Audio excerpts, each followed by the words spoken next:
Hey, fam. Air. I have not been feeling good for like 3 days. I just feel like low energy, exhausted. It could be the heat and the stress, you know. Anybody that's a contributing member of society, you can probably understand the stress that I'm under with losing my vehicle and everything.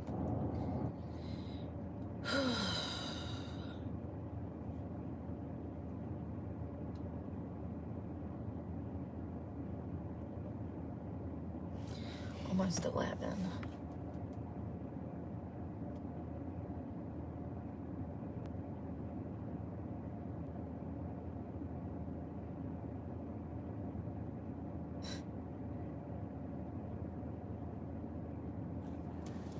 Kudos to Dylan Sprouse.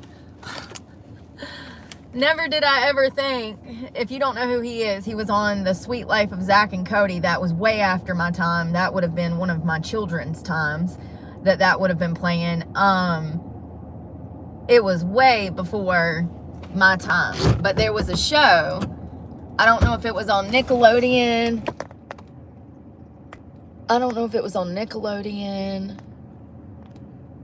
If somebody knows, let me know in the comments. Dylan Sprouse. Dylan Sprouse was one of the only people to call out Jared Leto. A child in comparison to Jared Leto. I mean, he's a 50-year-old man. And Dylan Sprouse actually called out Jared Leto years before any of these allegations would bubble to the surface. It's crazy. Disney. Thank you, Sherry. Good morning. Good afternoon. It's afternoon now. Dylan Sprouse was the only one.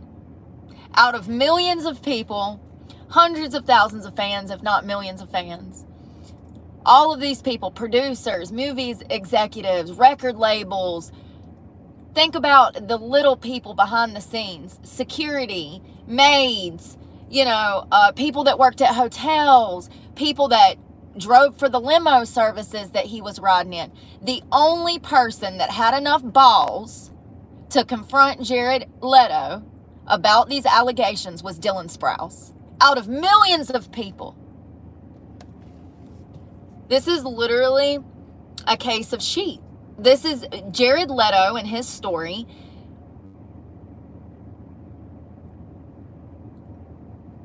It shows you how people become sheep. So I want to start with the allegations. He's had 9 women come forward. It's so crazy because we were at a park yesterday and we were working out and I was listening to 30 Seconds to Mars and I was talking about how I did not realize that the lead singer was Jared Leto, because when that song came out, I was actually in the Department of Corrections as a juvenile. So I didn't know anything about pop culture because of the fact that I grew up a very sheltered life. I didn't know who any of these bands were, much less 30 Seconds to Mars. I just found out who 30 Seconds to Mars was probably about 10 years ago. So it was way after their hit, The Kill, which Jared Leto wrote, and he also plays the guitar. He wrote like the chords for the song and everything, right? Him and his brother actually produced The Kill, and he had been in movies way before that, about 10 years prior. He got his start in movies as a young heartthrob, even though, here's the crazy part, he was playing high schoolers in films in the 90s when he was actually a 30-year-old man. He starred in one of his best roles when he was 30 years old, but he starred as like a 17-year-old kid in this movie. And he was this huge heartthrob across the United States. All of these women just flocked to him and they just thought he was so cute. And he had all of these minor roles in the 90s that transpired into the early 2000s. And then he started a band called 30 Seconds to Mars. Well, him and his brother wrote the song The Kill. He actually wrote the song. They produced the song, and it went, what we would consider now viral. It absolutely did. It was one of the biggest songs, I do believe, of 2005, and they won all kinds of awards for this song. 30 Seconds to Mars started having this cult following. This is where it starts to get sketchy. So 9 women have come forward stating that while they were at 30 Seconds to Mars shows, that Jared Leto enticed them, gave him their... First of all, I need to be clear about the law. He would have been a 30-something-year-old man talking to teenagers. There's literal laws against that. I believe everything these women have to say. I believe every single word because of his own behavior over the years that we're going to get into. Good morning. So, it's really crazy to me. I'm so glad that all of these perverts are being arrested this year. I'm so glad that, like, the tides are changing. Like, P. Diddy was out here for, 30 years being a predator? And now we have Jared Leto, who's been doing the same shit that Epstein and P. Diddy was doing, allegedly. Listen, let me show you something.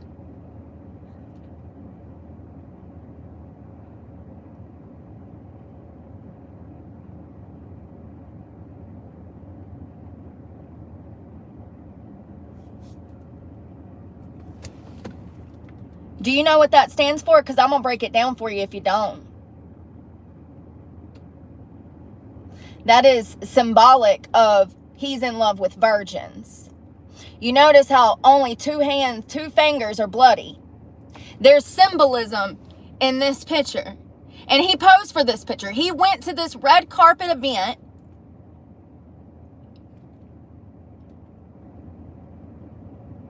Don't be naive. He's telling you who he is. He's telling you who he is.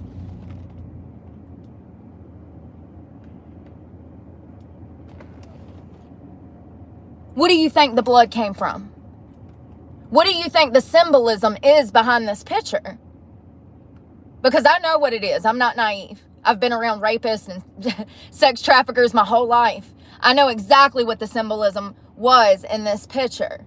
So judging by his own past and the way that he carries himself and the way that he is idolized through his own cult, it's safe to assume that he's been getting by with this behavior for decades. He is 50 years old now, but try as he does, he tries to seem so much younger.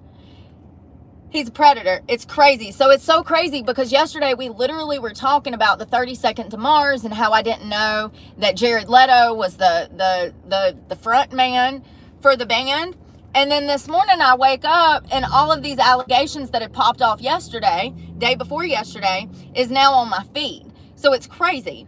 So apparently what he would do was he would use his position in Hollywood at concerts, shows that he would be performing, and he would entice young girls to come and hang out with him, and then these young girls would be assaulted. Now, there's lots of different reports from 9 different women at this point, but there's also been other women that are not tied to these impropriety cases. I'm hoping I'm saying that right. There's been other women over the years that took to social media as far back as the MySpace days, and these women went online and they said nothing like being almost sexually assaulted at a 30 Seconds to Mars concert while Jared Leto is in a quilt trying to make out with you. There's been tons of these reports. It's not just been one girl. Over the years, dozens of women have come out with these allegations, and all of their allegations fell on deaf ears. It's crazy. So then I posted that picture of him with the bloody fingers. Some people are so naive. He meant that literally. The fact that that was swept under the rug and nobody even saw that for what it was is concerning in itself. The devil is just out here walking amongst us, y'all. They don't even hide anymore. These type of people don't even hide anymore. They're right in their face, our faces, with their perversion. So then I post this picture, right? And somebody comments and says that he has a whole island. And I'm like, no way, you don't say. What is it with perverts and islands? First Epstein, then P. Diddy, because he has a private little island in I think Miami. What is it? It's the secludedness. It's the isolation. It has power and control over the victim that is stuck there on that island. They have no choice but to comply because they know they're stranded on that island. It's about power and isolation. It's the same thing that a narcissist does to an empath when they enter into a relationship and he isolates, or she isolates him from their friends and family. They're alienating the victim from help. And in my opinion, these islands and these perverts are the same scenario. And God knows what's went on. We know what took place on Epstein's island, some things. But God knows what this guy's been doing for 20, 30 years. And it just so happens that he's been running a cult. Cannot make this shit up.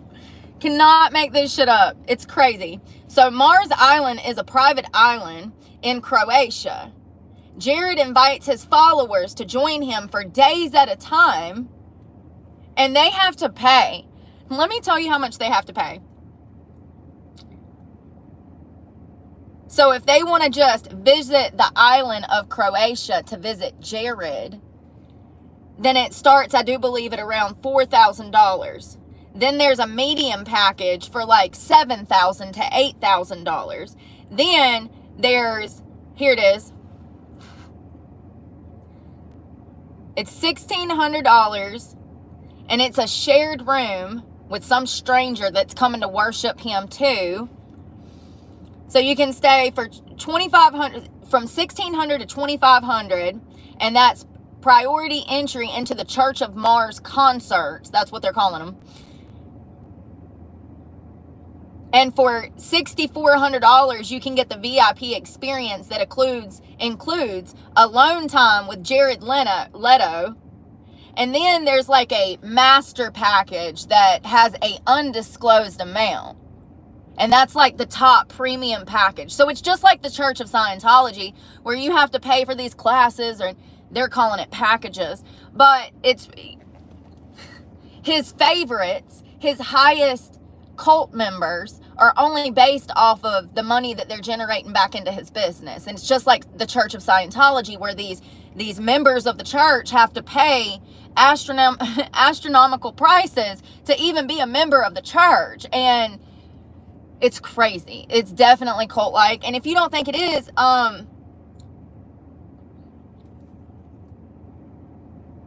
what do you call this, honey? Because that was a picture taken in Croatia with his followers.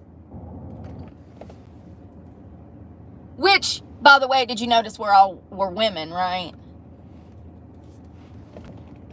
Jared Leto in Croatia as he was hosting this event. Is this not crazy? Oh no, not the hands up like he's Jesus Christ. This is going to be a reoccurring theme. First of all, I went and watched every single documentary in the past 8 hours on damn Jared Leto. First of all, he is an absolute narcissist, in my opinion. He feeds off of sexual attention. His addiction used to be drugs. He got himself clean, and now his addiction is sex, power, and control over women. Not only is he a sexual predator, in my opinion, but he has been preying upon teenage girls for decades with the intent of sexually abusing them. He likes virgins. He has a perversion for virgins. That has been very clear from his artistic style to the things that he says, to the way that he interacts with interviewers. The amount of interviews that he has where he is overtly sexual, out of line, and unprofessional to the reporter that is reporting a story on him is unbelievable. It is damn near every single interview. He is unprofessional to the female host who is a reporter, the journalist. He comes on to them. He touches them. He makes sexual innuendos. Is that how you say that? He also has a way of drawing these women in on camera. You can see how he works from all of his past interviews with journalists. He comes on to them. He's like, oh, you're so beautiful. Your hair's just so pretty. The light was hitting you and you were just so luminescent. And, oh, can I touch your hair? Very unprofessional. He has been showing us for 30 years who he is. And everybody worships this man like he's not a damn predator. Some of you women out here that worship this behavior, y'all are just as bad as these predators because y'all facilitate this behavior. Y'all knew he was messing with children, and y'all paid thousands of dollars to go to his show, to dress in all white and worship him like he's Jesus Christ. Now, the name of this group is called the Echelon. Look up what that word means. It's not good.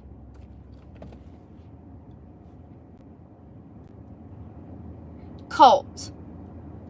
A social group built around a charismatic leader where members display intense devotion and their beliefs or practices set them apart from mainstream society. That's all it takes to be classified as a cult, baby. Hold on. That's a real picture of him on stage like he's Jesus Christ with a crown on, dressed in all white. And this is what he does for thousands of dollars. Oh, but if you want the master package, it's an undisclosed amount. But you get time with Jared Leto and a tattoo to indoctrinate you into his cult. Yes, they have a tattoo, honey. It's a triangle. Yep. All of his members have the same tattoo. Who was the other cult members that done that, but they weren't hiding behind music and Hollywood? There was another cult leader that branded his members with a cow iron on their hip. Does anybody remember who that was? Very reminiscent. Very, very, very similar. So this island in Croatia where Jared has all of these parties, this island that he owns, he regularly has these events where the members, look at all of those people. Look at how they're dressed in white, standing on the island of Croatia, and they've paid tens of thousands of dollars to go and worship him. And they're all hoping to be able to just sit on Santa's lap. Once again, pay attention to how they're all women. Young women. Do you even see a man in that crowd? Because I sure as hell don't. They just want to sit around outside and listen to Papa Bear talk about spiritual shit. I don't know, man. This is crazy. Absolutely crazy. I think that, look at this. Who does he think he is? These are real pictures from the events in Croatia, the island that Jared Leto owns. And these poor women who probably have a history of trauma, these poor women have paid anywhere from $2,400 to an undisclosed amount to go get branded by him and worship him. And here, I think they do 2 musical sets the entire weekend that these people are paying for this vacation in Croatia. You want to hear the craziest part? These people are staying in tents on the ground. Yes, they pay $2,000 to an undisclosed amount to have a tent on the ground. That's exactly what it was. The Nexium group. Thank you, David Todd. That's Nexium. That's exactly who it was. The leader of Nexium did the same shit. Same shit, different day. He sure did. He branded his women, his victims, with a cow iron. Cow pride? Listen, I don't know what it is. I grew up near a farm, not on one, okay? I just know you get that shit hot in the fire and then you stick it to something and it burns the skin. And these women were branded. This is the same type of behavior that we saw from is it Nexium? From the same cult, from the other cult. You see what I'm saying? So it reminds me of so much of the Church of Scientology because of his behavior and the way that he has found some kind of legal loophole to make these people pay to come and spend time with him. And these people are probably desperate as hell. First of all, for you to become infatuated with a celebrity that is completely out of reach to you, that shows a level of mental health instability to start with. Most of us understand that there is smoke and mirrors when it comes to our favorite stars. Most of us understand that these people are not who they play in the movies or who they might seem like on stage when they're singing. Most of us are aware that most of these people, they have a persona. For someone to get fixated on a member of Hollywood like that shows a certain level of mental instability, in my opinion. These women who are flocking to him to hang out with him, they're unwell, in my opinion.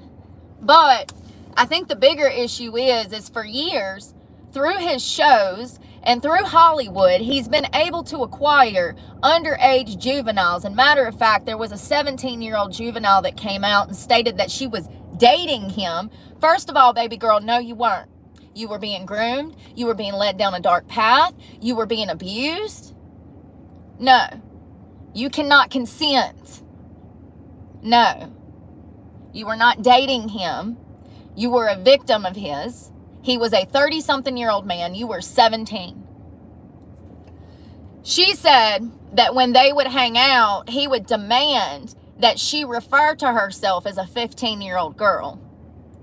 Anytime they were together, he wanted her to acknowledge that she was only 17 when she was in fact he wanted her to say that she was only 15 when she was in fact 17. So that right there, that little piece of information, I absolutely believe. I think that he ain't right in the head. I think that he probably has it. Most of these predators do. Most of them have an MO. When we see pedophiles, they usually have a specific age of children or teens that they like. They'll go after 7-year-old little boys, okay? They'll have an age range. Let's say 7 to 8, 7 to 10. When we're talking about these types of predators, their age range and their MO all differs. It seems like from whatever I've been able to find out about Jared likes the 14 to 15-year-old range. And so the fact that this girl was only 17, it didn't do it for him. So he would force her to pretend like she was 15. It's sick. It's absolutely sick. And you know, the craziest part is that none of this has been secret. There has been report after report. You can find thousands of news articles on this thing, on this case. This has been a known fact, that he's been a predator out here acquiring young girls through Hollywood. Meet and greets backstage at his concerts, meet and greets in Croatia. And you know, an event like that, I really wonder if there is an age limit for an event like that. These girls would have been flying from probably America to Croatia. You can't find out anything about that. Like when you go to the website, because he's still, you know, you can still go buy a ticket to be one of his cult members.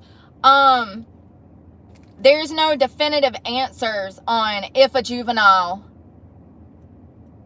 could even make that trip. Do you see what I'm saying? And I don't know the laws behind international travel without a parent. But judging by the fact that he's been doing this for decades and all of this has been recorded and everybody in Hollywood knew that he was a pervert, I don't know. I just think that it's so sad that nobody has raised more of a fit about it before now. Why did it get to this point? Why is he still out here walking free? And it really goes to show how much power he has. It goes to show how much power he has. Not only has he been an absolute weirdo, but people like Margot Robbie, Will Smith, the people that played in the, what was it, Suicide Squad? I don't watch stupid shit like that. No offense. It's not my cup of tea. All of those actors that played in that whatever movie he played Joker in, do you know that he mailed them like disgusting shit? He mailed them used condoms. Will Smith and Margot Robbie, there's clips here on YouTube where you can hear Margot Robbie and Will Smith. You can see how uncomfortable they are when the fact is brought up by a news reporter, I think it was E! News, that Jared Leto had mailed them all of these disgusting items, one of which was a live rat. It was a live rat in a box that Jared had mailed to one of the other cast members. He said, because he's a, what do they call that? A method actor, okay? He was a method actor, and because of this, part of method acting is fully immersing yourself into a role, a character, and even when you're not filming, you're still acting like that character. There's been people that's lost their minds like that. I don't think you should be playing like that, but whatever. You might be letting some demons in there, honey. You might want to be careful. This ain't nothing to play with. So he was method acting as the Joker for the movie, and he started sending his co-stars disgusting things in the mail. Anal beads, rats, used condoms. Years later, when Jared Leto sat down on a podcast, all dressed in Gucci, looking crazy, he's went through phases. During this podcast, he says that all of this was a lie. This is years after he played the Joker role. He said, no, it was all a joke. I never mailed anyone used condoms. I never mailed anyone, anal beads. I never mailed anyone a rat. He, years later, says that he didn't do it after he was on the red carpet years prior during the premiere of the Joker movie. He said, yeah, I did that. Yeah, I did that. Margot Robbie and Will Smith have an interview here on YouTube that you can find. Both of them are visibly uncomfortable when they are asked about Jared Leto mailing them all of these creepy ass artifacts, if that's what you want to call it, whatever you want to call it. They're visibly uncomfortable. Will Smith's like, yeah, and Margot Robbie immediately recoils. As soon as the reporter says, yeah, we heard that your co-star, he got into some method acting and went a little far. And Margot Robbie's like, yeah, I got some stuff in the mail. It was really weird. So he's been notorious for being weird. He's been notorious for messing with young girls. His co-stars in that movie don't seem thrilled about having to work with him. And matter of fact, from most counts online, it was actually one of his bigger failed roles. Like listen, I don't watch stuff like that. From Rotten Tomatoes, he failed in the role. He messed it up. It wasn't what people were expecting. I don't really think that matters, but he has a history of being weird, vulgar, hitting on reporters, sexually harassing reporters. All of that is here on YouTube.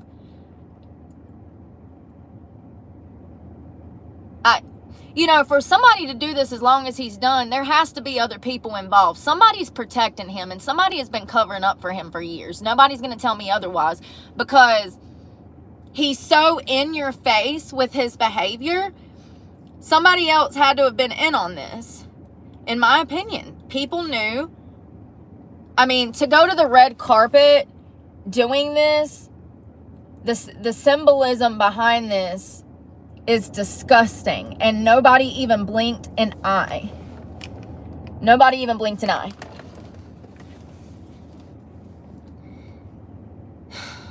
So I don't know what's going to happen with this. Let's see. So he's been accused of sexual misconduct by multiple women.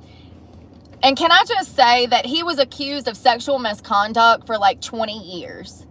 20 years, women, children who were assaulted or enticed by him to have sex or had sexual encounters of some sort. One girl reported that he walked up to her and was like, you ready to give a B? And she was 14 years old. He didn't say nothing to her. He just walked over to her and was like, hey, have you ever done this before? You ready to do it? How terrifying. Imagine you're that 14-year-old girl or boy at a concert, and this 30-something-year-old man walks over to you who you idolize because you love his music and movies, and this is what he says to you. People knew for years. Now, there is so many documentaries on his behavior. It is unbelievable. I think I watched 5. hour to 2 hour documentaries on this man on YouTube if you care to go watch. Some of them are as old as 5 years. Some of them are as old as last year. It has been a known fact in Hollywood that he was a sexual predator and that he has a perversion for virgins. It's crazy. And he got by with it. And he still might.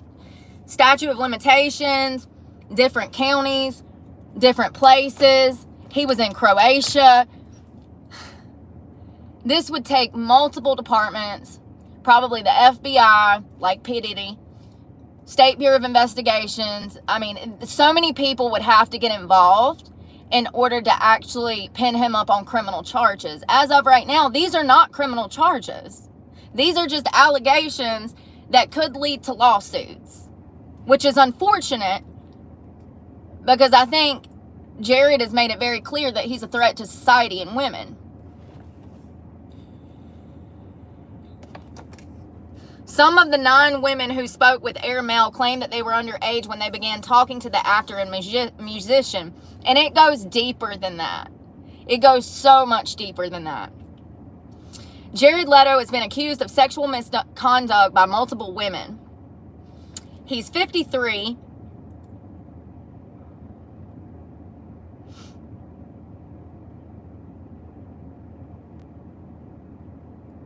Now, these women are just saying that he was inappropriate and that he messed with them when they were underage. Someone said it's been an open secret for a long time. Among the allegations, Leto is accused of asking sexual questions to a 16-year-old girl, walking out of a room nude in front of a 17-year-old girl, and exposing himself and M-wording before putting an 18-year-old girl's hand on him. So, the MO of his perversion, how can I say this? In my opinion, Jared gets off on the uncomfortability of women, young girls. He knows that he couldn't pull this on a 25-year-old or a 37-year-old because the 25-year-old or 37-year-old would be ready to hook up with him. He goes after women who are disproportionately young to make them uncomfortable because that is what turns him on. It's sick, but this is not uncommon. This is a very...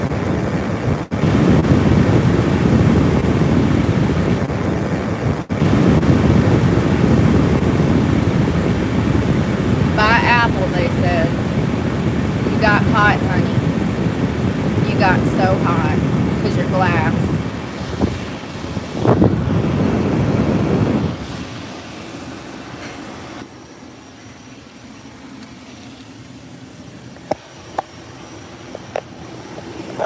Lord have... Yeah, you get hot because you're an iPhone. That's why they're trash. Lord have mercy. Every time I set you up there, I guess the sun's coming through the front window and the camera stands, so you're right in the sun. And this new iPhone, it says it's too hot. We have to wait for it to cool down. And the screen goes black and I can't get you back. You go back to black and I can't get you back. I was like, Lord have mercy. It's always the glass phone. Yeah, I agree, Beth. I agree. So yeah, it's my opinion that Jared Leto gets off on the fact that he makes his victims feel uncomfortable. And it's almost like he's stuck in a state of 20-year-old. Like, I understand that he's a celebrity and that he has to keep up with the times and the Joneses and he has to stay relevant by having a certain style and aesthetic. But at the same time, he's extremely immature and overtly sexual to where you can tell that the only thing that he's concerned about is sex, which is concerning. It's like, did you get stuck at 20 years old? Or 15? We don't know. So he's claiming he hasn't done anything wrong. Listen, if I can find some of the clips of him hitting on journalists, I will post those. It's concerning. You can see him You can see the real him in action. These reporters are interviewing him and they're asking him questions about things like 30 Seconds to Mars or maybe a new film. And he immediately hones in on them and he starts hitting on them. He's like, my God, you're beautiful. Like, and the reporters are so thrown off every time. There's literally, I saw 6 different ones. Half a dozen ones that are on camera of him doing this to reporters who are journalists this is supposed to be a professional setting. We are supposed to be talking about the new movie or the new song that you wrote. You're not supposed to be hitting on a journalist, and no journalist should be trying to hook up with a celebrity. We know that it happens, but to have all of these different instances of him on camera honing in and being unprofessional. Imagine how bad he was behind closed doors, is my point. If he did all of that, oh, your hair's so beautiful, you look like an angel, the light is just luminescent you and illuminating you, there you go, illuminating you, and like, it's weird. It's weird. You can see that his main concern in life is sex. That, now he had a history with drugs back in the day. He's been clean for like 2 decades, I do believe. In my opinion, he traded one substance in for another. And, these reports go back as far as 2005. So, 20 years. There's no telling what all he's done and had going on. A representative for Leto told the Air Mail that communications contain nothing sexual or inappropriate. So, we're going to bypass the principle. The principle is that this was a 30-something-year-old man making contact with teenagers from his shows. There's literal laws against that. I like how they just want to skip over the principle. Oh, well, he didn't say nothing sexual.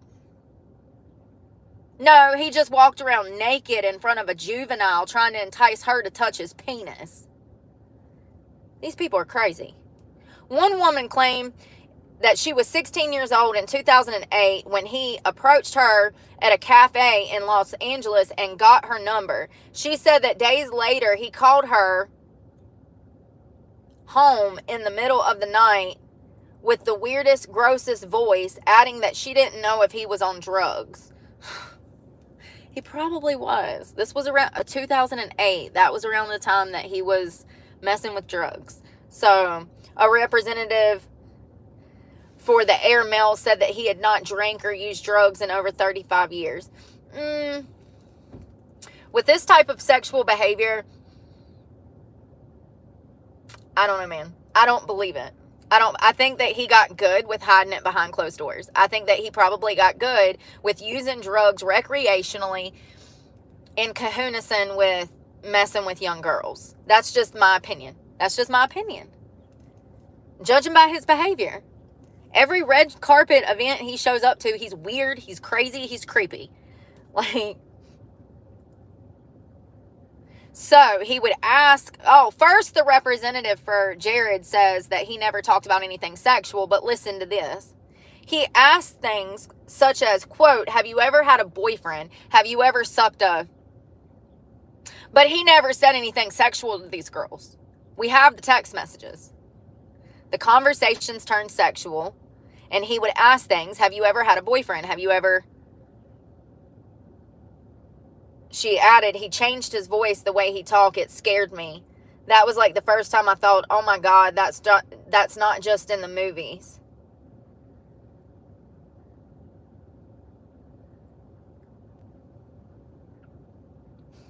Another woman who claims she was underage when she began texting Leto alleged that the actor would ask her uncomfortable questions during visits at his home, and that during one visit, when she was 18, he subtly pulled his penis out and started M-wording.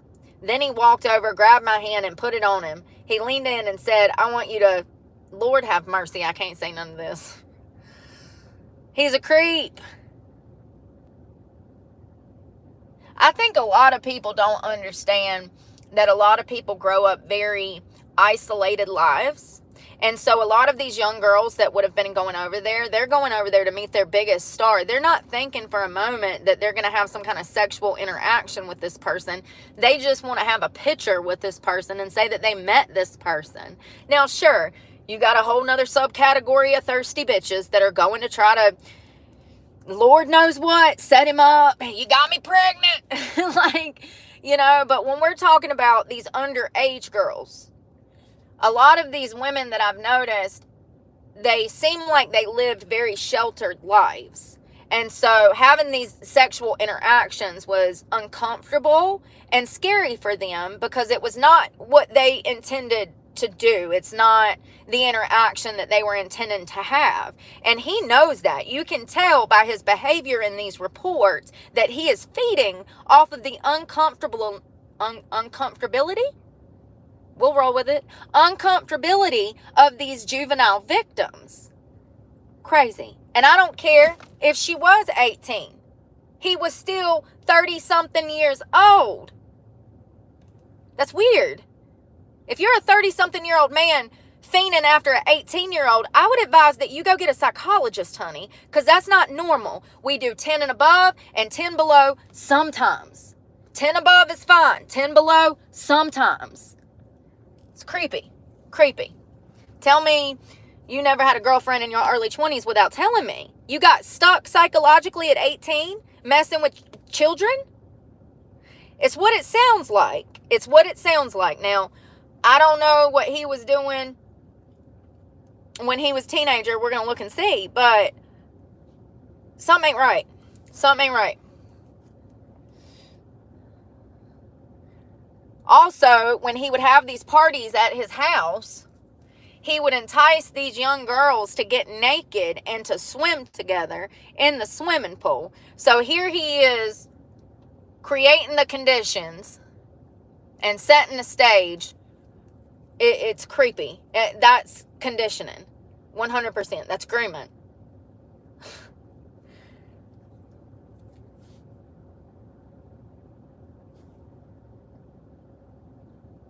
So back in 2012, there was a DJ Allie Tills posted on Facebook in a 2012 status on Instagram stories writing that she was, quote, assaulted and traumatized by this creep when she was 17 years old. That was in 2012. One of the girls was talking about this guy's a creep. And there was another woman before then that said that that he approached her backstage in a kilt and was trying to come on to her when she was a juvenile.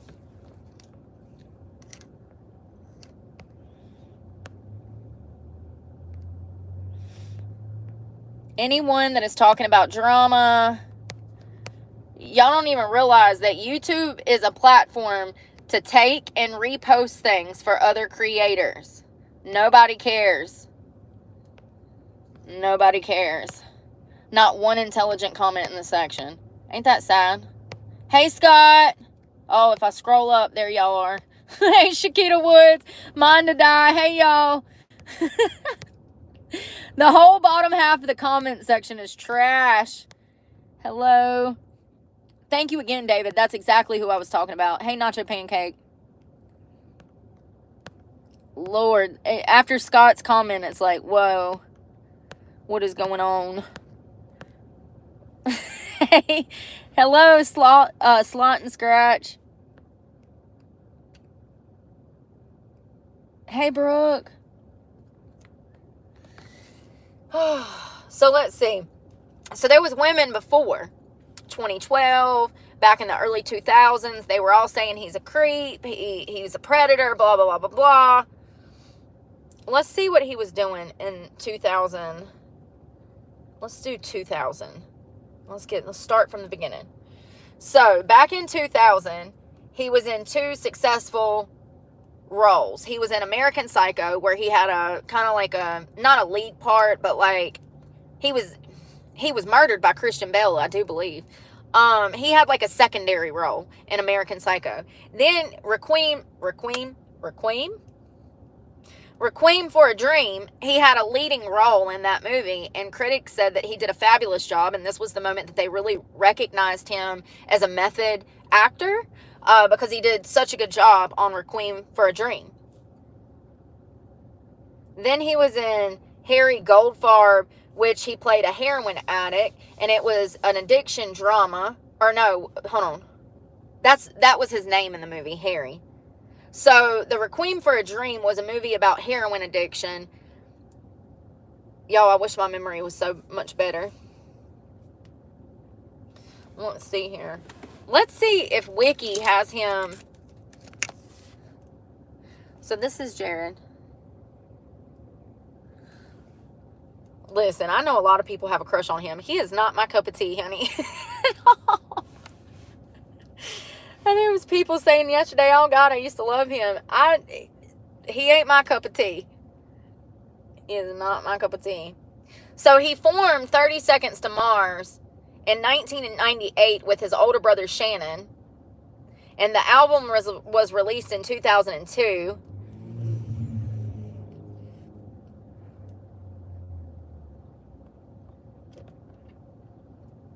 You know, the craziest part is he always talks about how he had this normal upbringing, how his parents were great, and he had the full American family dream upbringing.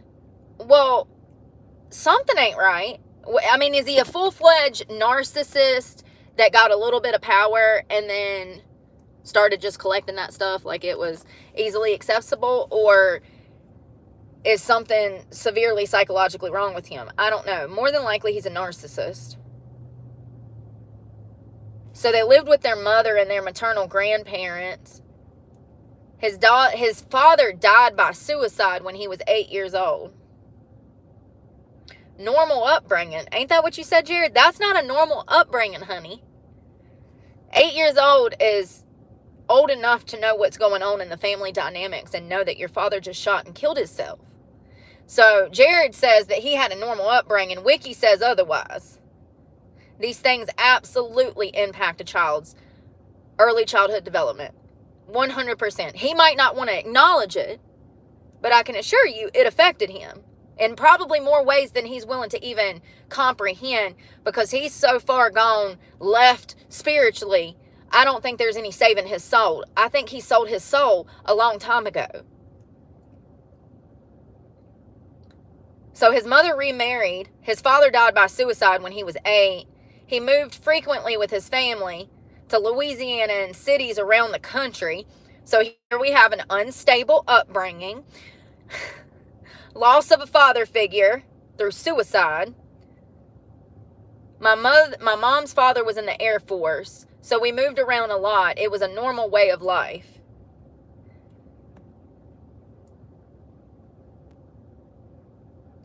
He was also raised in a family full of actors, musicians.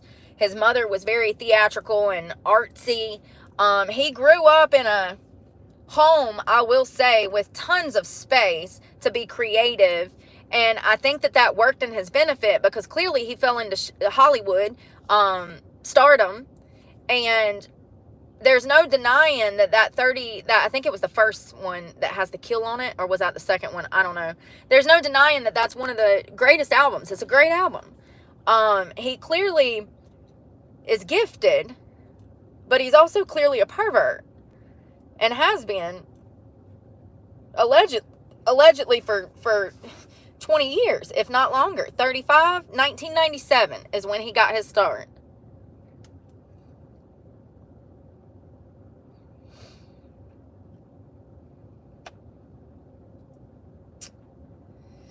This is only talking about his movie roles. I want to know allegations.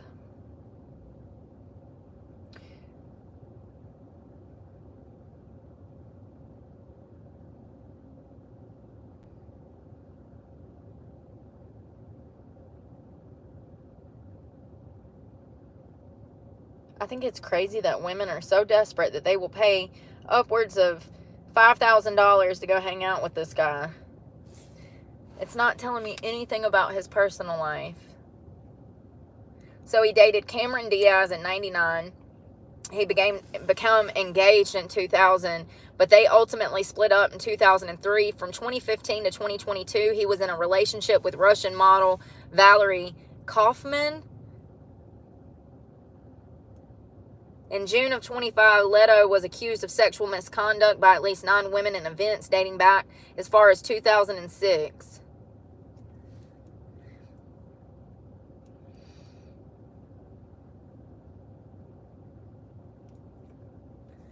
I wonder what this Valerie girl would have to say. This Russian supermodel he was dating. Hey, Emily. I wonder what she would have to say about... And how did she even meet him? I don't know, but creep, creep, creep. So I don't know what's going to happen. It looks like he's just been accused. Multiple jurisdictions would have to get involved to actually charge him if the statute of... sorry. if the statute of limitations is not ran out.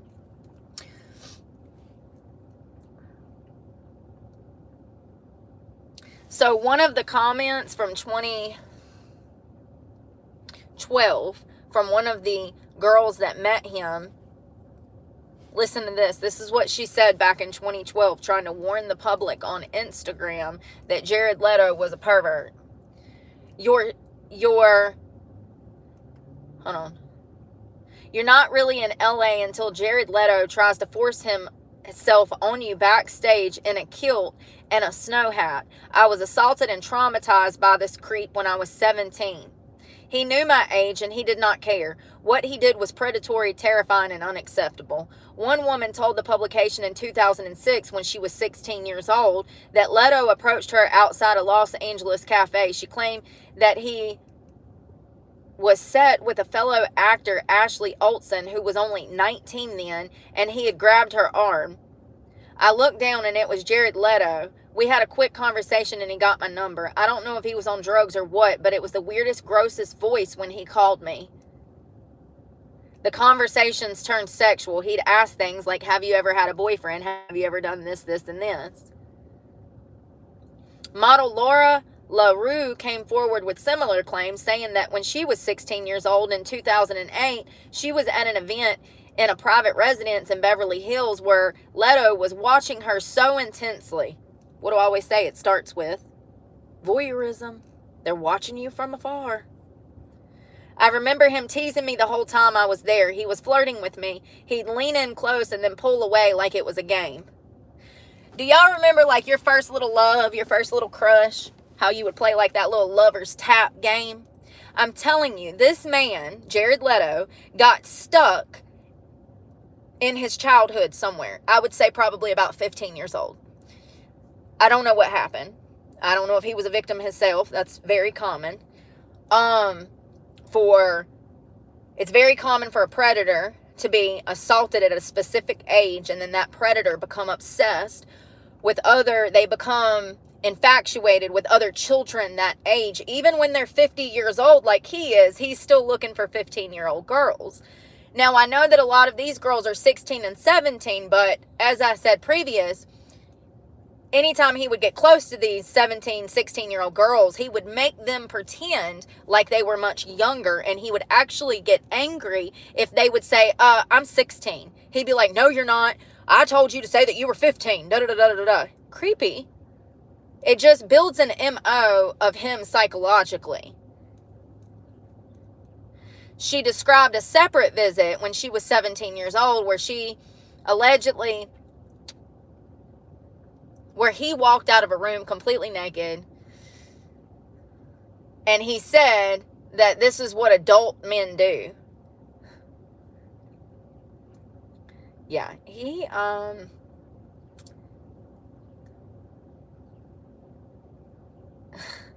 there's that picture again. I mean, I just don't understand how anybody could see that and not know what he was saying or insinuating or doing. The picture of him with his bloody fingers.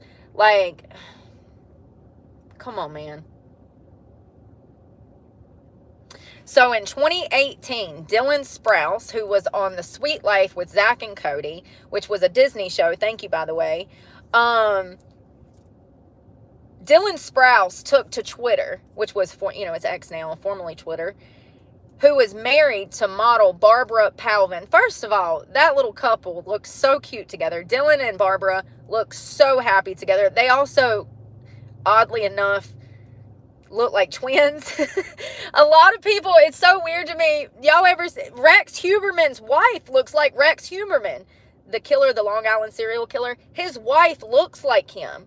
I saw a thumbnail picture of Rex Huberman and his wife, and I thought that it was Rex Huberman in a wig. That's how much this couple looks alike. This is actually a very common thing, and it has to do with the psychology behind our parents. So the fact that Barbara and Dylan Sprouse look so much alike, it's probably because their parents look like them, and it's a familiar thing. It's very common to see couples together that look like siblings, and there's a reason for that, and it has to deal with the parents. So anyways, Dylan Sprouse took to Twitter, and he shouted out Jared Leto back in 2018, and he said, "Yo, at Jared Leto now that you've slid into the DMs of every female model aged 18 to 25, what would you say your success rate is?" ? So this was Dylan calling out Jared Leto, saying, "Hey, you're a 40-year-old man." At this point, he would have been almost over 40. He's 53 now. This was in 2018. This was Dylan Sprouse having the gall to call out a predator on a worldwide platform. And kudos to him, because like I said, everybody knew that Jared Leto was doing this. Nobody said anything but Dylan Sprouse. And I have reason to believe that it's probably because Jared Leto had come on to his wife at some point in time, Barbara, who was a model. Beautiful model, by the way.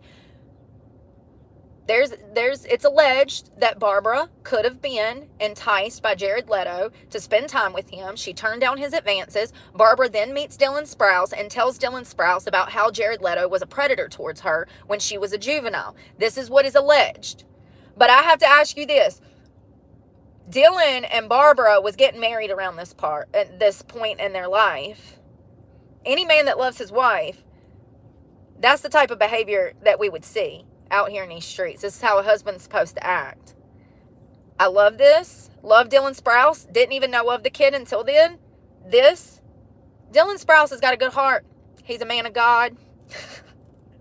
As crazy as it is to say somebody from Hollywood is a man of God, Dylan Sprouse is where it's at. And he is out here doing shit that 50-year-old men should have been doing 30 years ago when Jared Leto became a predator.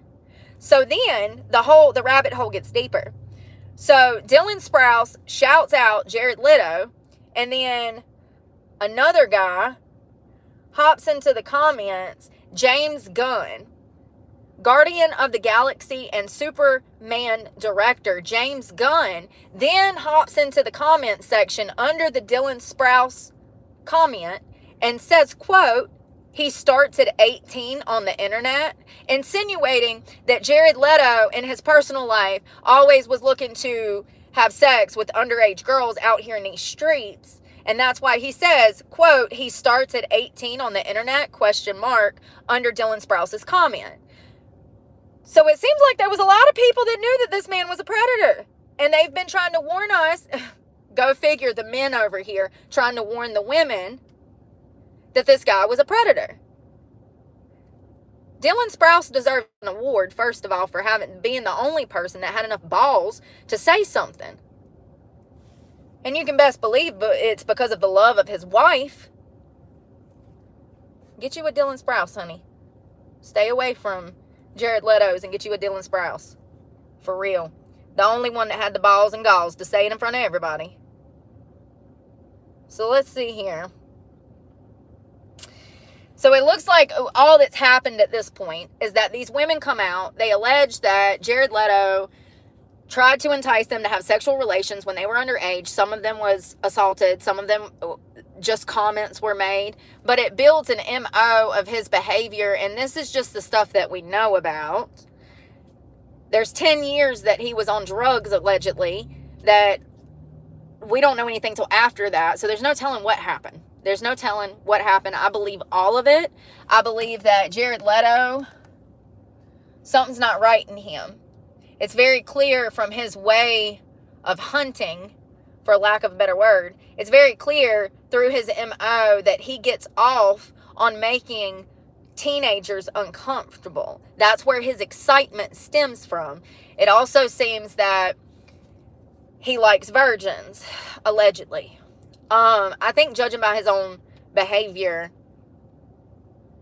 anybody that understands sex crimes would be able to tell that he's been very blatant about this. Showing up to a red carpet event like he did, we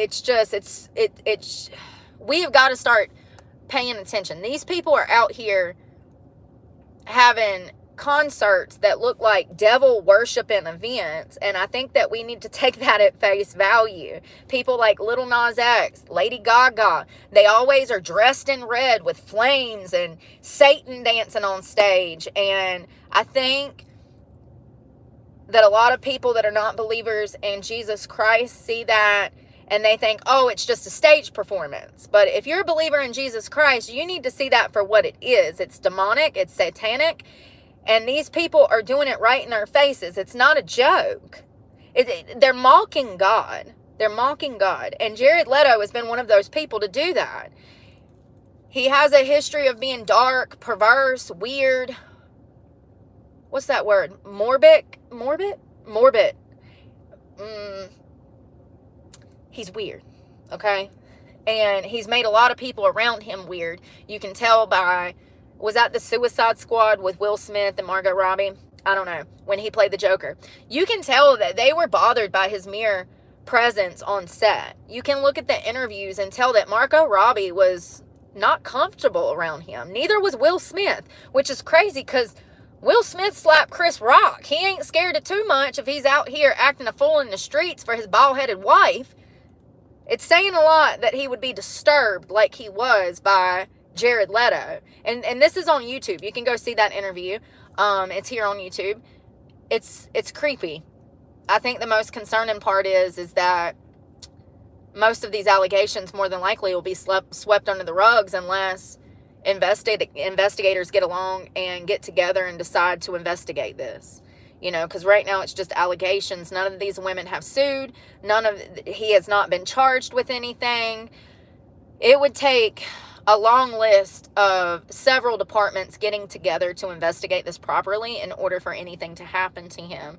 But in my opinion, he's absolutely been a predator who is psychologically stuck in a teenage mind that has a perversion for young girls. It's creepy. And everybody knew it. Everybody knew it. Just like his cult. Everybody knew that.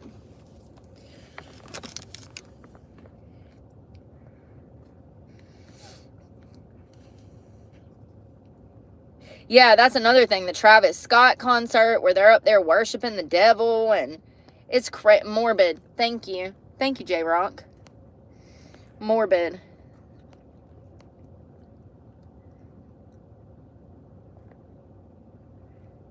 He is. He was an actor, a method actor, and a singer.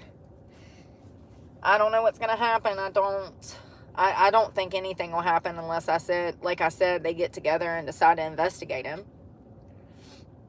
So his island, his private island that he owns in Croatia, where he takes all of his followers that pay for these hefty packages and money, they start at $2,400 for the most basic minimum package that gets you into the island so that you can see him. There's 2 concerts, I do believe, over the weekend where him and his brother play their hit song, The Kill.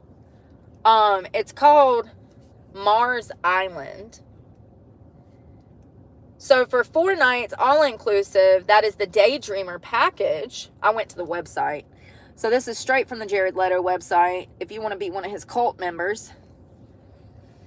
One payment of $7,100 or 3 payments of $2,300. And that is for the Dreamer package. There's 3 different packages from my understanding. Now, if you pay for the VIP package, which the price is not disclosed, it's not disclosed on the website. It's just their VIP experience package, and it says undisclosed amount. That gets you alone time with Jared Leto. So he's, I mean,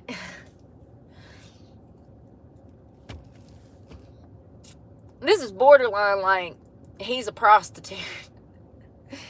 You know, like he's selling his time to hang out with these women.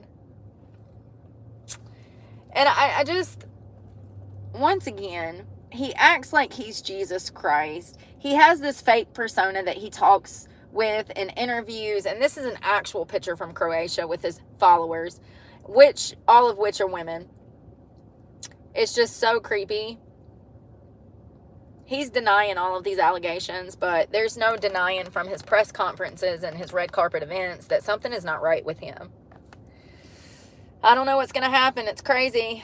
Crazy, crazy, crazy. I think that, I think he's a predator. I absolutely think he's a predator. 100%. So I want to talk about this guy that was arrested over the weekend. Hold on one second. It's too good. Grab your tissue because you're about to laugh and cry at the same time. First of all, once again, when we see people that don't look okay, can we make it a point to check on them? What did you just show us? Listen, I could have took one look at him walking down the sidewalk and told you that something was not okay. He's not okay.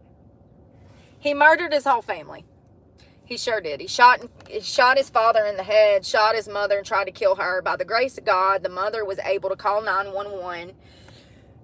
You want to know what all this was over? Video games. Video games. He's 24 years of age. He had no job. He was living in his mom and daddy's house. His daddy was on his ass about getting a job. Story as old as time. Story as old as the PlayStation. He shot his father in the head and then turned the gun on his mother. By the grace of God, I'm literally getting chill bumps. It makes me so mad because I would love to have parents to love. And then you got pricks like this that have parents that they disrespect and try to kill. He then shot his mama. And by the grace of God, somehow she got on the phone and called 911 and said, my husband's been shot. Please get over here. My son's gone crazy. My son's gone crazy. And investigators, he is so unwell. It's just so unbelievable how unwell he is, and nobody thought that he was a risk to himself or anyone else. You can take one look at him and see that he is not okay. Common theme here. So he was a couch potato. They're calling... Law and crime is savages. They're calling this the couch potato case because he killed his dad over a fight about getting a job. His name is Joseph Voigt. He was 24. He shot and killed his father and seriously wounded his mother after they urged him to get off the couch and find a job.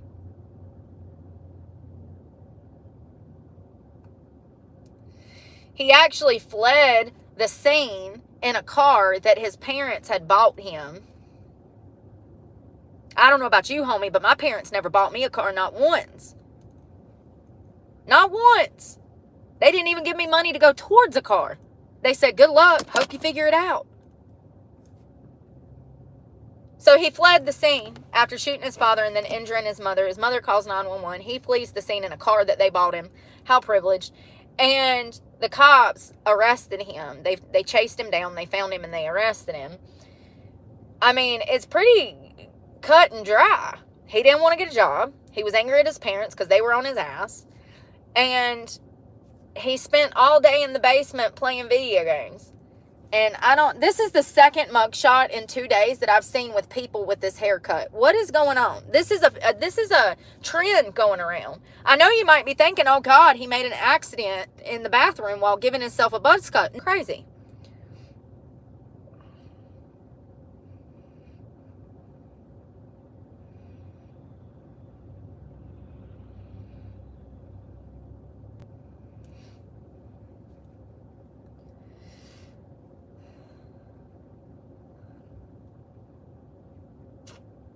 Can't never find nothing, y'all.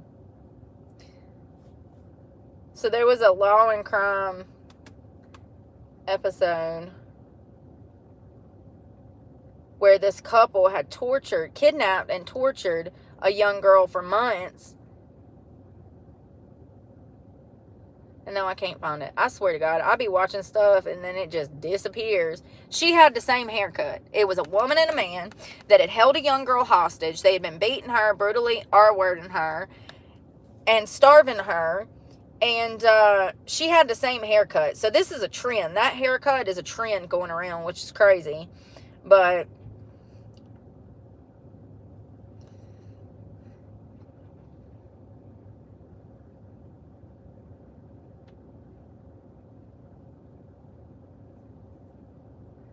yeah, she had the same haircut. It was crazy. So I've seen it. It's like a trend that's going around, which I don't consider it a trend, but people are losing their minds. They're literally like going insane. All over video games.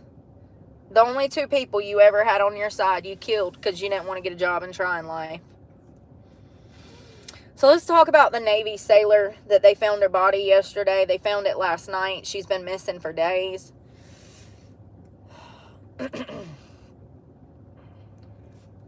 Beautiful young girl. In recent years, this has become an epidemic. Young female soldiers go and get hired by the U.S. military, and then the next thing we know, they're missing. And then the next thing we know, their bodies is found in a woods or a barrel or in the ocean. Service members are killing other service members, specifically young 20-year-old men who have a perversion for porn, that come up with parasocial relationships in their heads. They get fixated on a victim, and then they kill that victim. First, they start with voyeurism. There is a soldier that's been arrested for this poor girl's murder. He was also a service member at the same base that this girl was at. They start with voyeurism, then they'll try to make contact. If the victim does not want contact, these predators turn violent. What do I always say? People will come into your life expecting something from you, and when you don't give them what they're expecting, they turn violent and bitter and then come try to destroy you. This is exactly what happened. And he killed her. She was absolutely gorgeous. She was a U.S. service member.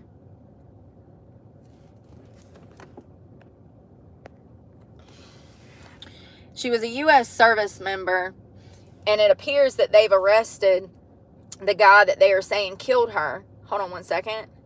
21-year-old Navy sailor found dead. Another sailor is now in custody. Her name was Angelica, Resendiz. She went missing back in May. And, you know, it's crazy because everybody knew she was missing, but nobody was reporting her missing other than her family. All of her friends from base knew she was missing, but not one of them was doing anything to find her. All her friends didn't do shit. It was only her mother that was out here in these streets looking for her.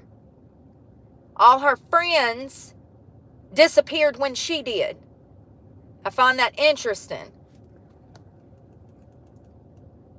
This is a picture of her in the Navy.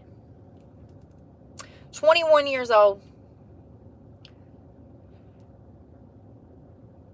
And this is where they found her body, in Norfolk, in a wooded area. Lifeless, breathless, cold and dead.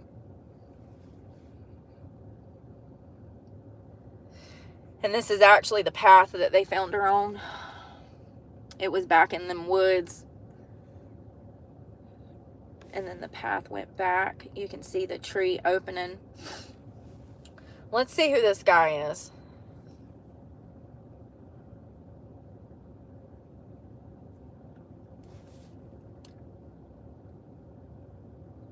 NCIS body confirmed as missing. Norfolk Naval Station sailor is confirmed dead. And of course, they're not putting out the suspect's name yet. So they've arrested this guy who was also a Navy sailor.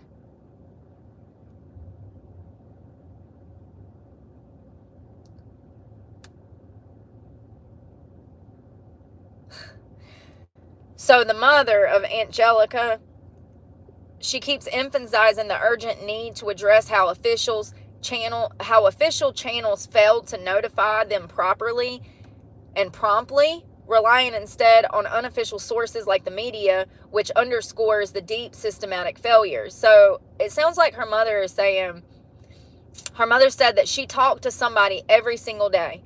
Her and my sister have a 400 a day streak on Snapchat, and it all stopped on Thursday when she also missed work, and she has never missed work. I'm just wondering how this goes behind the scenes of a military base. Do you have a soldier not show up and you just say, oh, okay, well, maybe she got her period and didn't want to show up? These officials that she worked for should have been the first people on the ground looking for her. And they weren't. And time again, when it comes to female military personnel, if these women have a problem, their voices fall on deaf ears. And then lo and behold, they go missing and they're found stuffed in a damn trash can, and a different soldier is arrested for that poor woman's murder. And it's revealed that not only was she stalked, but she went to the proper authorities, her higher up in the military, and it all fell on deaf ears. How many women have to die getting killed by their fellow soldiers for people to realize that this is a massive problem in our military? Who was the other woman a few years back that went missing and they found her body in a trash can?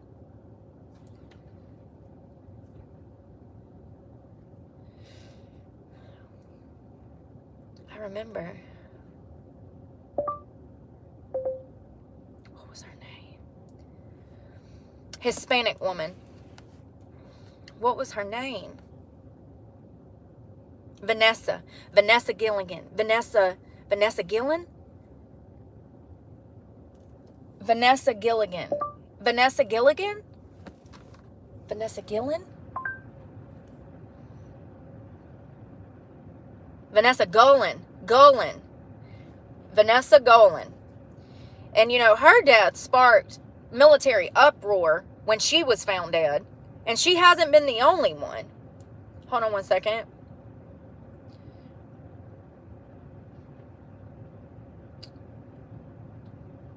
Vanessa Golan's remains were discovered near the Leon River in Bell County, Texas. It was about 30 miles east of Fort Hood, where she was based, along with the guy that murdered her.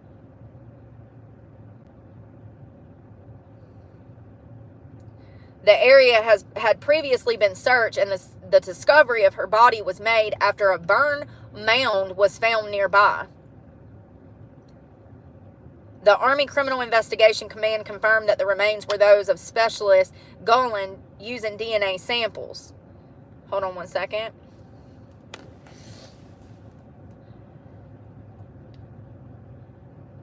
This was Vanessa, and she was being stalked and harassed by other service members. She went to her highest chain of command, and her cries fell on deaf ears, and weeks later she was murdered and burned and her body put in a grave. She was last seen April 22nd.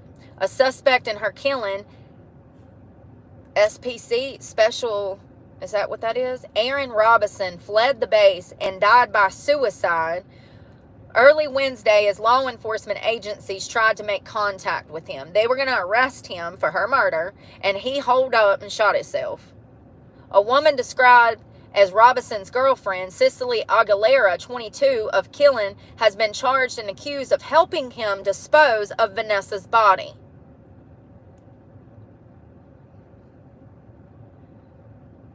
She faces a count of conspiracy to tamper with evidence. According to a criminal complaint, Aguilar, who was the girlfriend of the soldier that murdered Vanessa, told investigators that Robinson, the murderer, told her that he killed the female soldier by hitting her in the head with a hammer at Fort Hood. So he was on the base with Vanessa. They were in both of their fatigues, and he murdered her right there on the base where she worked. He put her body, if I remember correctly, in his car and drove it off of base, at which time he took it to a shallow grave and buried it. She was killed at work on base with thousands of soldiers standing around. Her brothers. What was supposed to be her brothers. How fucking terrifying.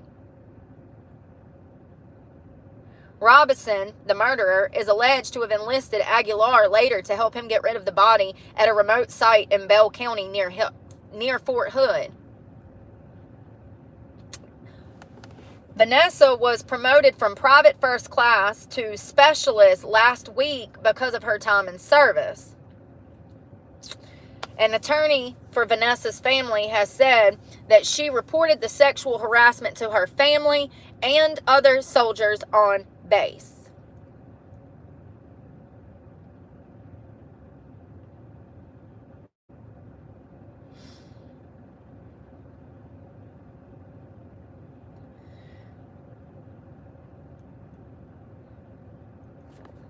So she's not been the only one. The new soldier that was killed, they found her body this week. She's not been the only one. There's been dozens of these crimes. Vanessa Golan was one of the first ones that blew up a few years ago, but then it was kind of swept under the rug because the accuser killed himself, and then the accuser's girlfriend was prosecuted. But here we go. It seems like that that Angelica has now also been a victim. Let's see here. Navy officials on Thursday discovered a body in the wooded area of Norfolk, Virginia, and the local medical examiner has confirmed that it is the missing Navy seaman, Angelica. A Navy sailor has been placed in pretrial confinement in connection with the death of the seaman.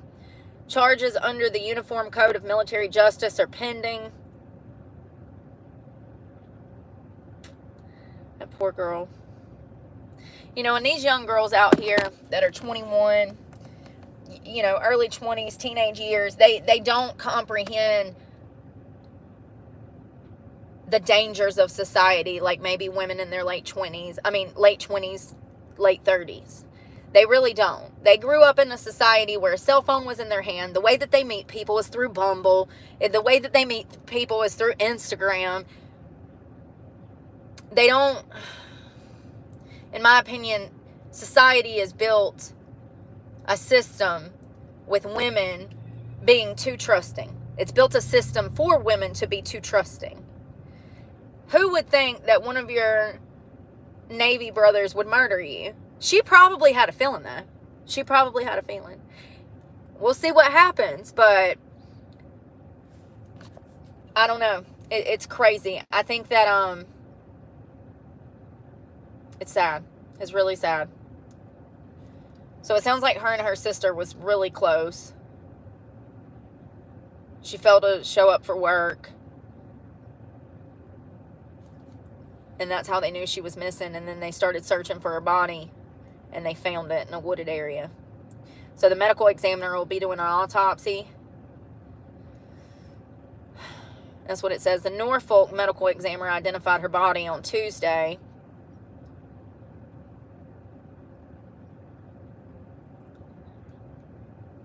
I really wonder how he killed her and why. Yeah, I think the internet has made women too trusting. Way too trusting. And men too. Y'all remember the men back in the day that he was supposed to go meet some girl off of like Tinder. So he shows up to this house and the girl texts him and said, just come into the garage. And so he walks into the garage and all of a sudden a bag is thrown over his head. He starts getting beat up. Multiple people are pistol whipping him. They held him hostage. They tortured him. Y'all remember that? He was meeting a girl off of like Tinder. And then he almost died. Who was the girl? Who was the guy that went to meet a girl and got kidnapped and tortured for almost 2 days? Let's see if I can find it.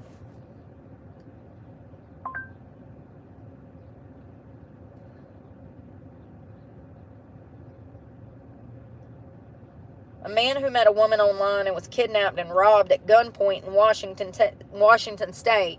He was held for approximately 3 days. A man who was allegedly tortured for 17 days after meeting someone who waltzed and an unarmed male accomplice were also meeting.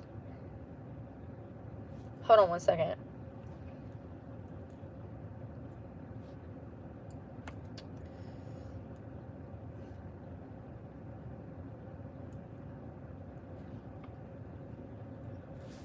Who was the guy that went to go meet a girl off the internet and he was jumped in a garage and held captive?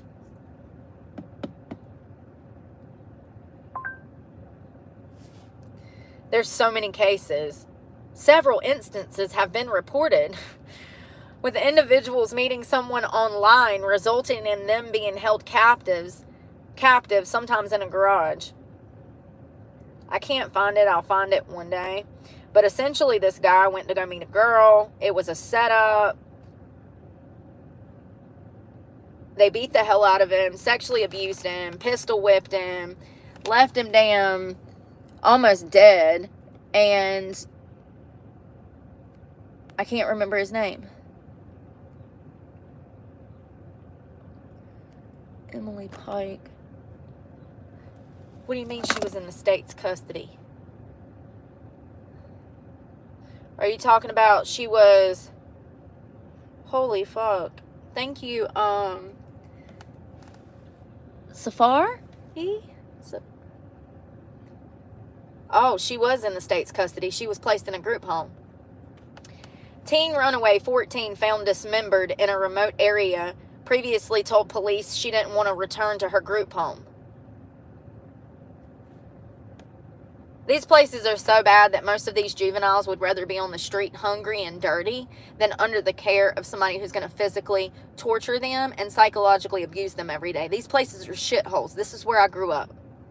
If you wonder what's wrong with me, this is where I grew up. This poor girl was found dismembered. It appears that she was in the state's custody. She was taken from her family and placed, hello y'all, and placed in a group home. So these group home settings, what it'll be is it'll be a house or an apartment, and it'll be 2 to 5 juveniles that live in the facility, and they will have a social worker that is there around the clock 24 hours a day. Sometimes there'll be 2 or 3 social workers depending on the level of care that these children need. I myself have been to over a dozen group homes in my life. Half a dozen group homes. Altogether, my placements were over a dozen. So half of those would have been foster homes and the other half would have been group homes. So it sounds like the state had custody of her. It sounds like there was a lot of problems in this home. Let's read the case. Police body cam footage from 2023 has been released showing an Arizona teenager who had been reported missing multiple times from a group home, telling an officer that she did not want to go back. Emily Pike, 14, ran away again in January of 2025 and was found deceased on February 14th. The teen had told police officers that she did not want to go back to the group home, insisting that she hated it there, and this is from body cam footage from 2023. An Arizona teenager... They print the same stuff over, sorry. Her remains were found following a month-long investigation. February, this was off of Forest Road 355 on state land near San Carlos Apache Indian Reservation. Lord have mercy. The teen was found dismembered in a garbage bag in a remote area.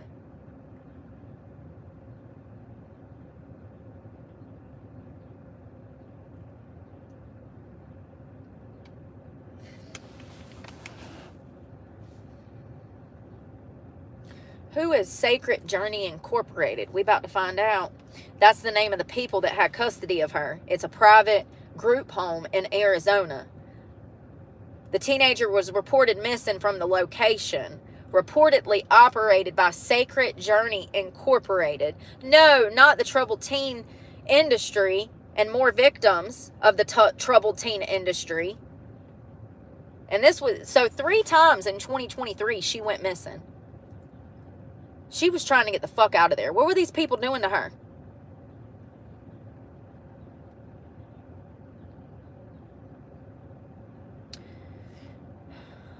She says, quote, "I just want to see my mom," she told the officer back in 2023 on body footage surveillance. She also told the officers that she would rather go stay with her grandmother. She says, quote, "I'm not going back to that fucking group home. I hate it there." Despite her complaints, she eventually got into a squad car with the officer. Another clip from January of 25 captured the moment the group home called police to report the teenager missing.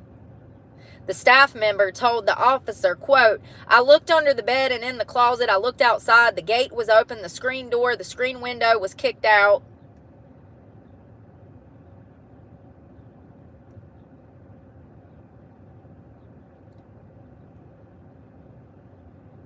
In May, there was a press release. The FBI confirmed it was offering a reward for over $75,000 for any person providing independently verifiable information identifying the individuals responsible in her disappearance and murder. I think you need to start looking closer to home, boss. It's always somebody they know. The likely chances that she was walking down the road and got kidnapped, raped, and murdered, less likely than someone in that group home done this. Far less likely. The outlet stated the tribe was requesting that their state leaders tighten regulations for state licensed residential group homes for children, and I concur with that.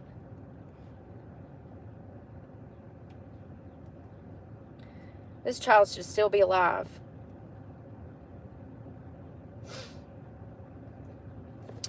So the Department of Child Safety Services, CPS, DHHS, whatever you want to call them.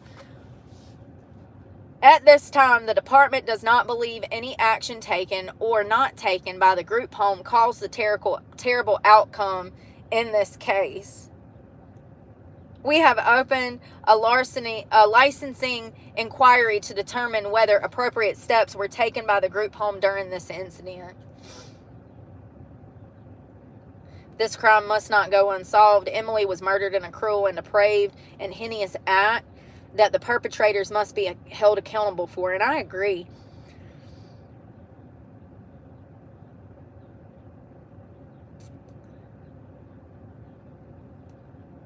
So at one point, Emily had been placed with her uncle, Allred Pike Jr., 50, and he declined to say why she was placed there. Does anybody know? Why did the state keep taking her and replacing her? Was her mother on drugs or something?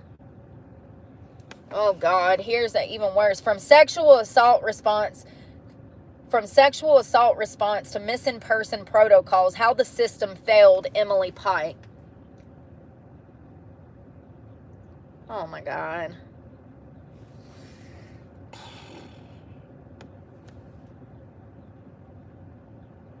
Emily Pike's mother found out that her 14-year-old daughter had been murdered when she saw the photos of garbage bags containing human remains posted on social media. Are you kidding me?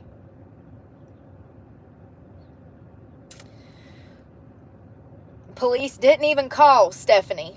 She called them after viewing the photos that had been leaked to the Gala County Sheriff's Department. Emily, a member of the San Carlos Apache tribe, had been missing for 18 days after running away from a group home in Mesa. Mesa? M-E-S-A. Sue me. You won't get nothing, I'm poor. Stephanie said a mother should never find out on social media about her daughter's dismembered body. Well, first of all, let me tell y'all the dynamics behind that. If the state had stepped in and took Emily from her mother, the state feels like they don't have to disclose anything that's happening with the child. There should be laws against that. The parents should have been the first notified that she was a runaway, and then also the first notified when her dismembered body was found. The state views it as they don't tell the parents anything. They don't have to by law. Somebody in the state representatives. Let's pass some laws, honey.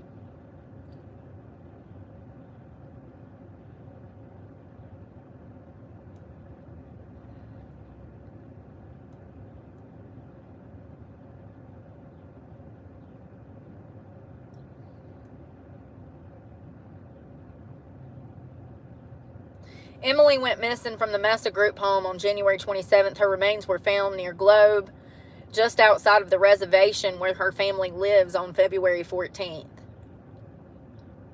By the systematic deficiencies that led to her to disable the alarm on her bedroom window and to run away from the Mesa group home, it dates back years. These problems with her running away dates back years.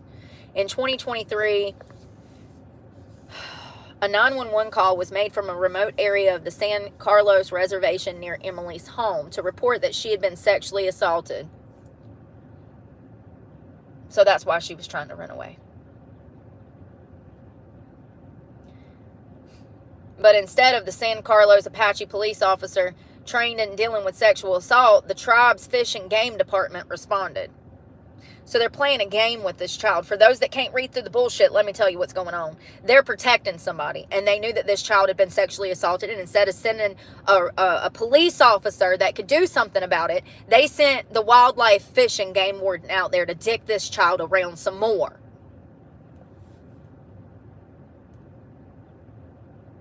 The San Carlos Apache police chief, Elliot Sneeze, could not tell legislators specifically why the Fish and Game responded instead of one of his officers, but said that the Fish and Game are experts in finding people in extremely rural areas of the reservation, and that police were, quote, busy that day. This child at 14 had been sexually assaulted and wanted to report it, which is strong. That tells me her character. She was a fighter. Most children at that age, the last thing they do is call the police and try to make a report. Nobody was trying to help this child. Nobody. At the time, Sneeze said that there were only 22 police officers on staff to cover the entire 1.8 million acre reservation. The family member, you mean like her 50-year-old uncle that she was placed with? The family member who Emily accused of assaulting her was arrested, but was soon released without being charged. Emily, meanwhile, was taken into the custody of San Carlos Apache Social Services for her own safety and sent to the Mesa group home. Okay, so I'm going to go out on a limb here and say that little Miss Emily was taken from her mother. We know that she was placed with her 50-year-old uncle.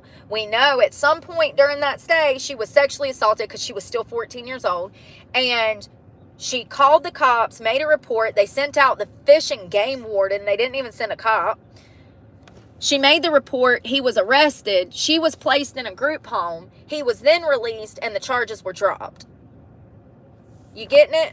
It sounds like that 50-year-old uncle is a suspect. In my case, he is. He's a suspect. He's the main suspect.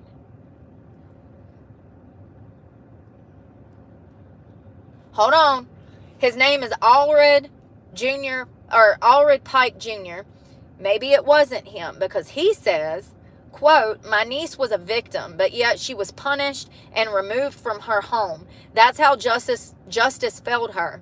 The person she accused of hurting her got to go home. How is that justice? It's just backwards." So it doesn't sound like it was the uncle, because he's over here speaking up for her even when she's dead.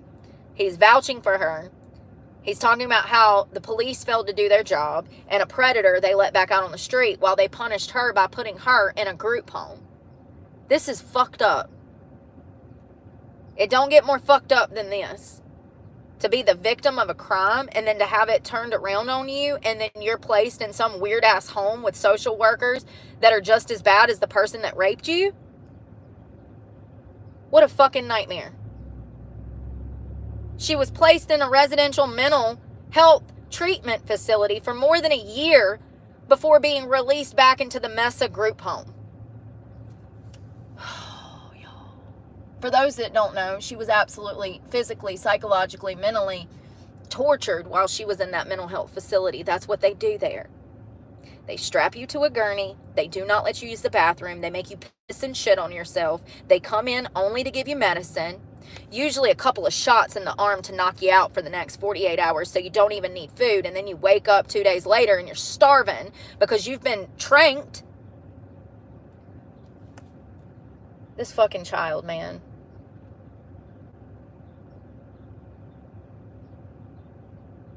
Emily was far from home. She was alone and she was homesick. She told her grandmother that she missed home cooking food and traditional foods like acorn soup and tortillas. Here's the backstory. Emily Pike lived on the reservation with her mother and other family members. Her father is currently in prison for an arson-related conviction, unstable upbringing. In her statement, the grandmother says that she suffers Stephanie, the mother, says that she suffers from addiction issues and lives in poverty. What did I say? And she said she believed that Emily was safe in the group home where she was sent to. These places are not safe. These places are cages. These places are cages to make children conform to society's rules. And if you don't do it, they will break you any way that they can. There is no proof, none, not one study has been done to show that these places are beneficial for early childhood development. Quite the opposite. Quite the opposite. We have studies that show they're dangerous. We have studies that show that they harm children. But not one study has ever shown that these places are beneficial for early childhood development. And also, statistically speaking, studies show that children that are in the foster care system, bouncing from placement to placement, have more psychological damage done, more abuse done to them than they would have had in their previous home.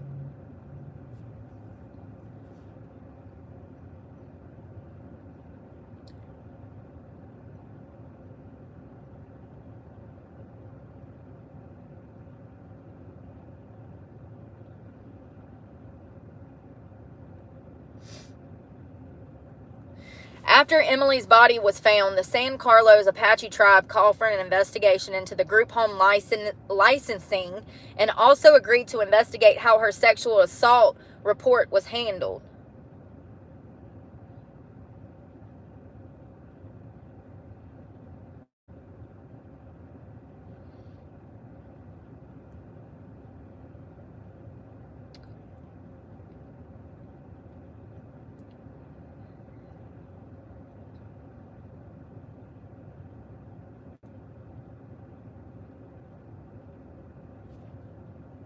What a sad case. Is there anything update? Let's see if there's an update. Because this was like 2 months ago. Back in May. 5 days ago. Hold on. That was the report that I just read.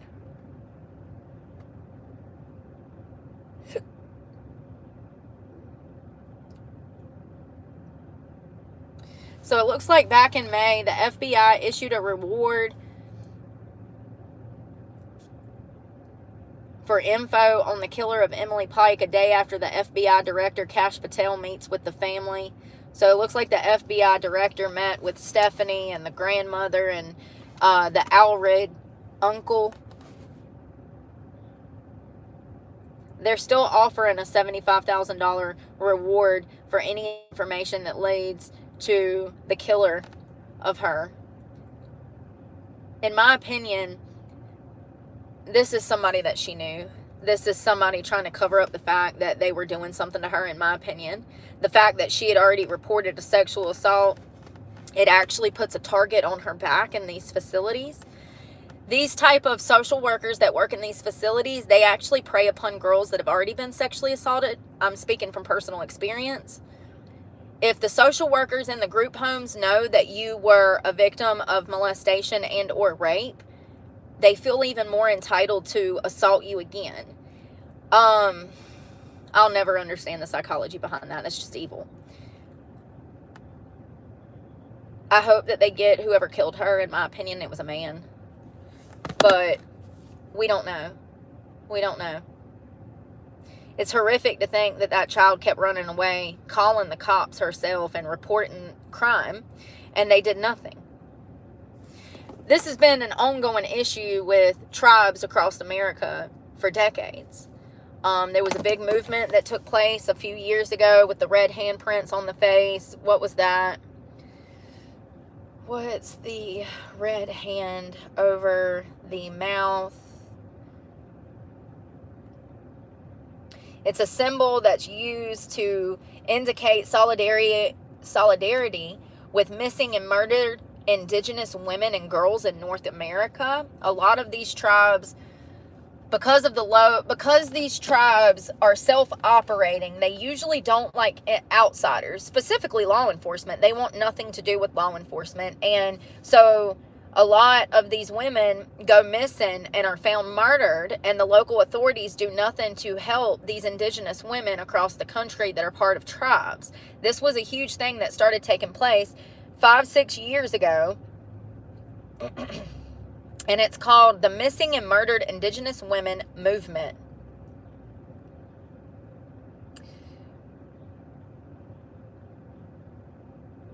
And this is women specifically in Mexico and across the U.S. New Mexico. It's crazy. Hello?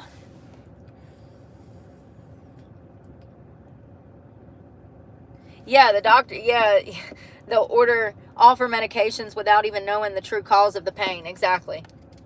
Yep. And when they give you those medications, they don't even tell you that they're physically addicted. And then if you come off of them, you're going to be sick as a dog.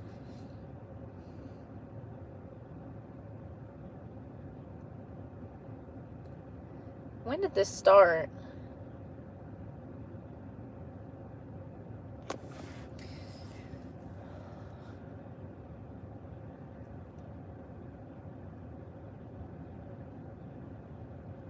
It looks like 2019 is the first time that we really see the red handprint over the mouth.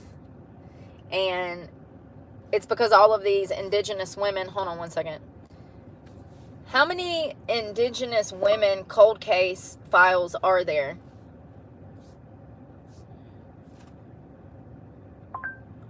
Jesus fucking Christ. There's over 5,000 missing Indigenous women right now. 5,712. These are women that come from tribes all over the United States. They're disproportionately targeted because of the lack of police presence in these communities and the system that has been built around them. Domestic violence is prevalent in these communities. So is poverty, and crime and poverty go hand in hand. There's over 5,712 reports of missing American Indian and Alaskan Native women and girls.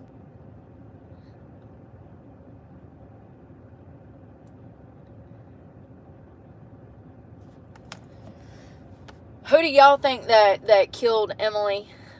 I was going to say the uncle, but then the uncle is still repping for her, and it sounds like he knows who the perpetrator was that assaulted her. So I'm wondering who would have killed her.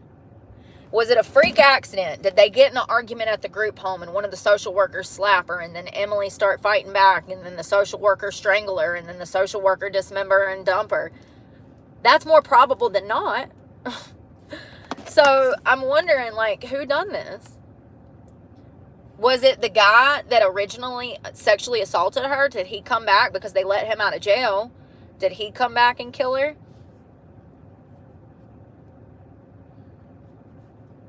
Our women, girls, and two-spirits are being taken from us in an alarming way. As of 2016, the National Crime Information Center has reported over 5,712 cases of missing American Indian and Alaskan Native women and girls. Strikingly, the U.S. Department of Justice's missing persons database only has 116 reported cases. So as you can see, the police do not even care about these Indigenous women going missing.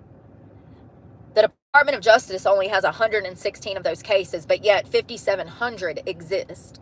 That tells you how the DOJ doesn't give a fuck about these Native women's tribes and their lives. The lack of communication combined with jurisdictional issues between state, local, and federal and tribal law enforcement makes it nearly impossible to begin the investigative process. Some facts about Indigenous women being killed in the United States. Indigenous women are girls are murdered 10 times higher than any other ethnicities. These women are being killed at a higher rate than any other race in the country, and it's been going on for decades. It's also something that the media won't tell you about. They're 10 times higher than all other ethnicities to be murdered. Murder is the third leading cause of death for Indigenous women. That is through the CDC. More than 4 out of 5 Indigenous women have experienced violence at around 84.3%. That is through the National Institute of Justice report. More than half of Indigenous women experience sexual violence, 56.1%. Less than half of Indigenous women have been stalked in their lifetime at around 48.8%. And as I always say, it starts with voyeurism and stalking, and then it turns into full-fledged sex crimes. Indigenous women are 1.7 times more likely than Anglo-American women to experience violence. Indigenous women are 2 times more likely to be raped than American white women. Murder rate of Indigenous white women is 3 times higher than American white women.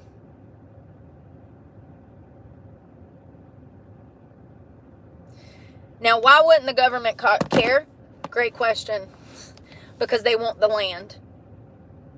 They want a system of domestic violence, criminal activity to be going on, and they're not going to do anything about it because they would rather let it get really bad and them kill each other off and it fall into a spiral hot mess express than step in and do something about it. The American government does not like that these Indians have rights. They don't like that they have land. They don't like their tribes. That's why.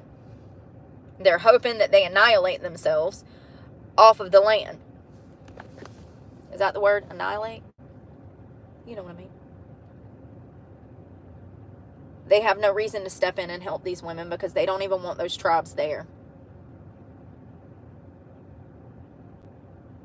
It's crazy. I remember when that movement first took off, like 2019, with the red hands on the faces, and I remember learning about everything that Indigenous women disproportionately had to go through in comparison to other ethnicities, and it's a huge problem, and it sounds like it still is. And this Emily Pike, I'm willing to bet that whoever killed her, she knew extensively.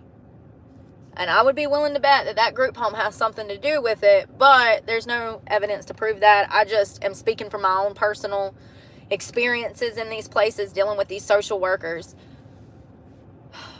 I really hope that they find her killer because it sounds like that child was out here advocating for herself, and she was the only advocate for herself.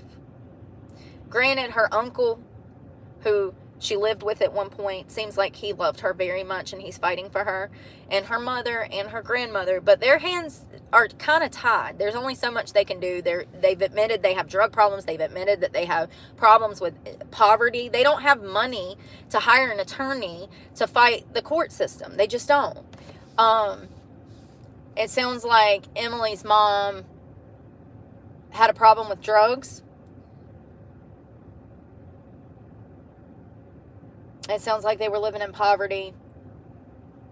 I really thought that it was going to say that they had took Emily because of her mother's drug problem, but there's no evidence to support that.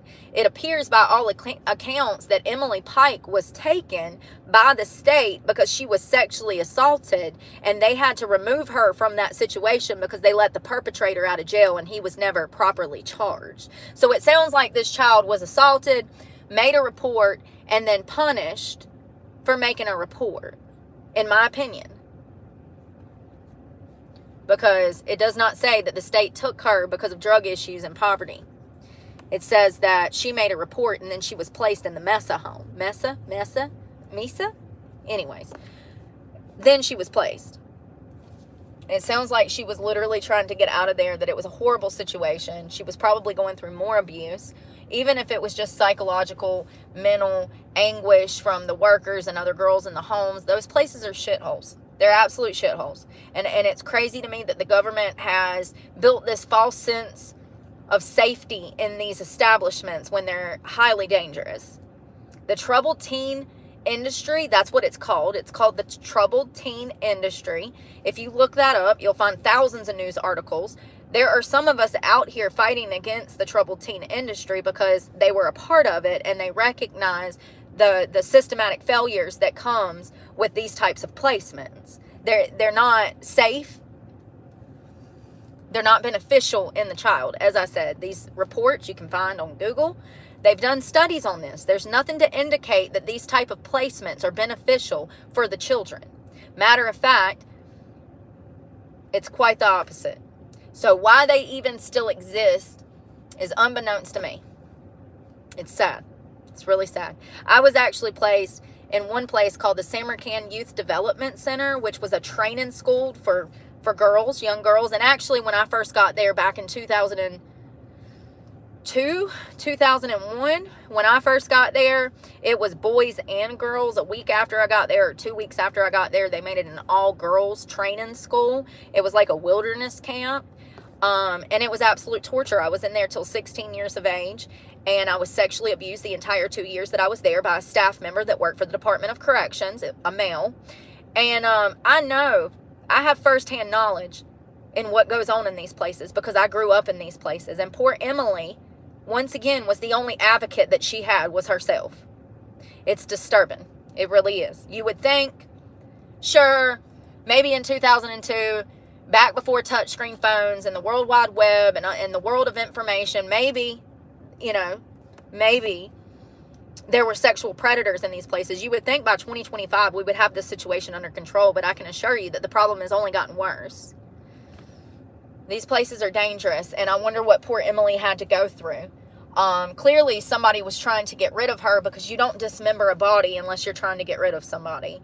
And I'm wondering if something took place in that home that led to maybe one of the staff members killing Emily, or whoever the perpetrator of her rape was. I'm wondering if that person came after her. There's no telling. The chances of it being some loser in the community that just went out on a whim and done this is slim to none, but it's still not none. There's still a chance that she did run away. Some predator picked her up and he killed her. But the more likely chance is that it was somebody she knew and trusted. I hope they find this killer. That is a crazy case. And thank you to the person that mentioned that. Hey, Perfectly Imperfect. I hope you're having a great day. Who mentioned that? Is it Safar? I hope that's right. They found her body in the wash. Thank you again. Yeah, it said they found her in a wooded area, dismembered, but thank you, because that is crazy. I hadn't even heard of that. Like, that's what I'm saying. The media is supposed to be out here telling us these things, and they don't. They absolutely don't. Chicago, the big old windy city. What's the weather like in Chicago? Is it beautiful? Down here in the mid-north.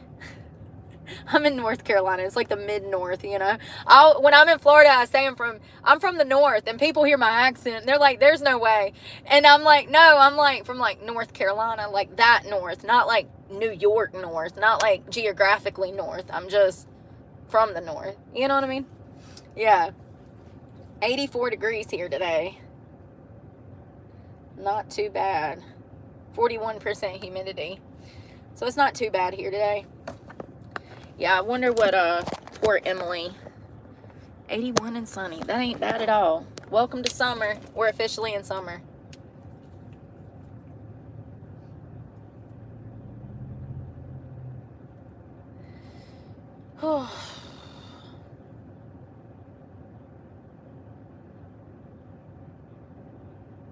And it even says at one point she was hospitalized due to self-harm. That is when we're talking about children, younger than 14, and they're acting out and they're trying to cut themselves, burn themselves, God knows what else. That is a scream. That is them saying that they are completely unhappy with whatever they're having to deal with in their life, and that's them screaming for help. That is so common with girls like Emily in her situation, a father who's non-existent, a mother who's doing drugs, they're living in poverty. She was assaulted, and then she was taken to a mental hospital and hospitalized, and then put into a group home after she got out of the hospital. It sounds like her behavioral problems were stemming from abuse to me. It sounds like she was screaming for help. It's just so sad. So sad. Nevada. So you're close, but out there near New Mexico.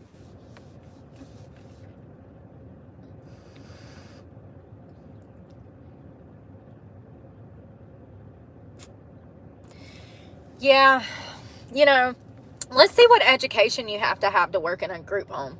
I'm about to die, y'all. This heat, my eyes are burning. I got dry mouth.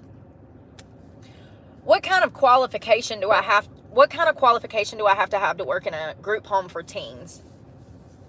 I bet it's a 2-year. So it's called Residential Child Care Facility.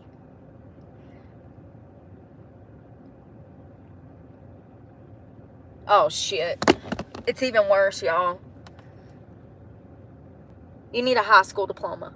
That's it. Let's think about this logically. These children that are going to be placed in these group homes, these temporary living facilities, these are foster care children. They are coming from the worst of the worst. If, in fact, they're coming from a bad family at all, because we know that a lot of these children do not come from bad homes. It's unfortunate. They're coming from the worst of the worst. These children have been physically abused, sexually abused, psychologically abused, fear implemented into their lives to the point that they completely shut down emotionally and physically. Some of these children become completely nonverbal because of the level of psychological torture that has been implemented onto them by their parental figures, right? This is the worst of the worst children that run away from home, that are already involved in crime. They're smoking drugs, they're doing drugs, they're sexually active. This is the worst of the worst. So you put 3 to 5 kids in a home with someone who has a high school diploma, and they call me crazy. They call me crazy. You generally need a high school diploma or equivalent, and may need a post-secondary education like an associate's or a bachelor's degree in social work or a related field. Let me tell you something. I've been in a lot of these homes. These are private companies. I ain't never been in a group home with a social worker, like someone that... When I was placed in these homes, it would be 20-year-old people governing over the home. So little baby Brooke at 8 years old got a 25-year-old group leader social worker that is over the home. And for those that don't know, most women don't reach maturity until 32 and men until approximately 43, but yet they have 20-something-year-olds running these foster and group homes with children who have been psychologically damaged, if not physically harmed. And I think that it's irresponsible to simply need a 2-year and or a high school equivalency to even be running one of these places. And here's the thing about the troubled teen industry. They have so many loopholes that they've actually, just like YouTube, they've actually built a system that is based around making money and not helping the child, but using the child as a pawn to make money.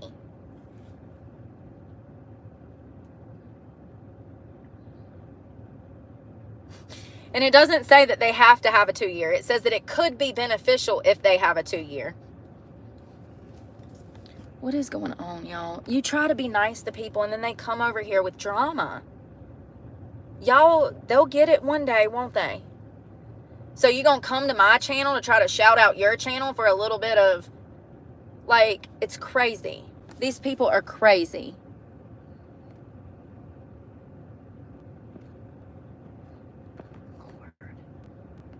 Oh, I know I'm not crazy. The system is crazy. So it says required qualifications, high school diploma or equivalent. This is the foundational requirement for most group home positions. This is the foundational requirement for most group home positions, a high school diploma or equivalency. So we have people that are extremely uneducated, coming out of high school, falling into social work without a degree in social work, who decide to go work for a foster home and or group home overseeing teenagers. What could go wrong?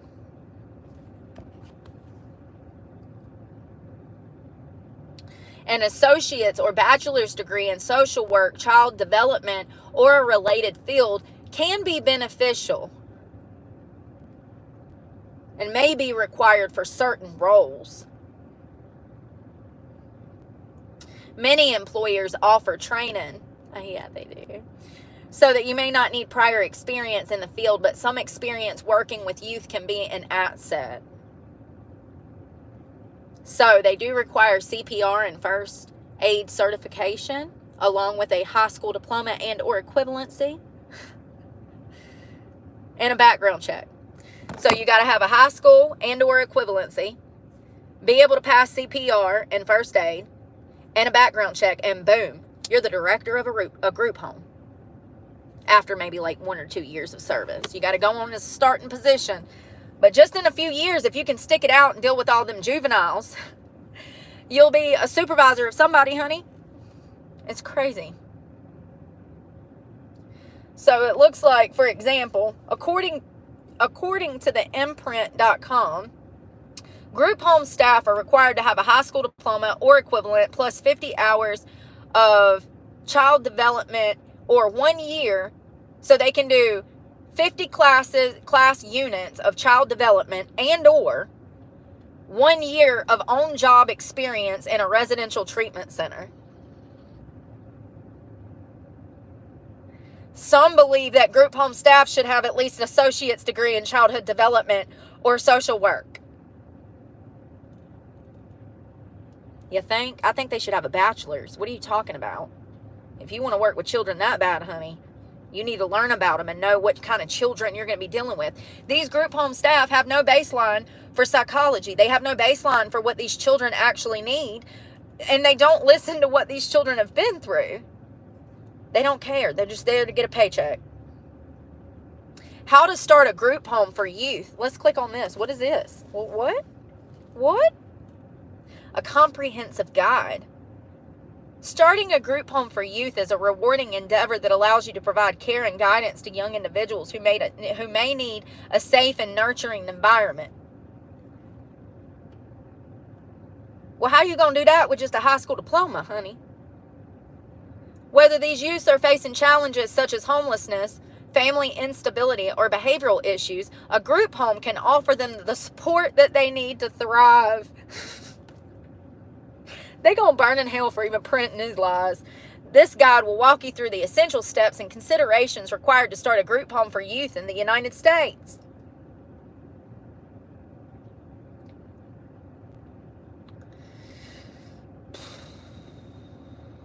Operating a group home without the proper license is illegal. Each state has specific regulations governing group homes, and obtaining a license ensures that your facility is compliant with these laws. Licensings involve meeting specific standards of care and safety, which, let me tell you what it involves. A house with 2 exits at least, and a house with fire alarms, smoke detectors.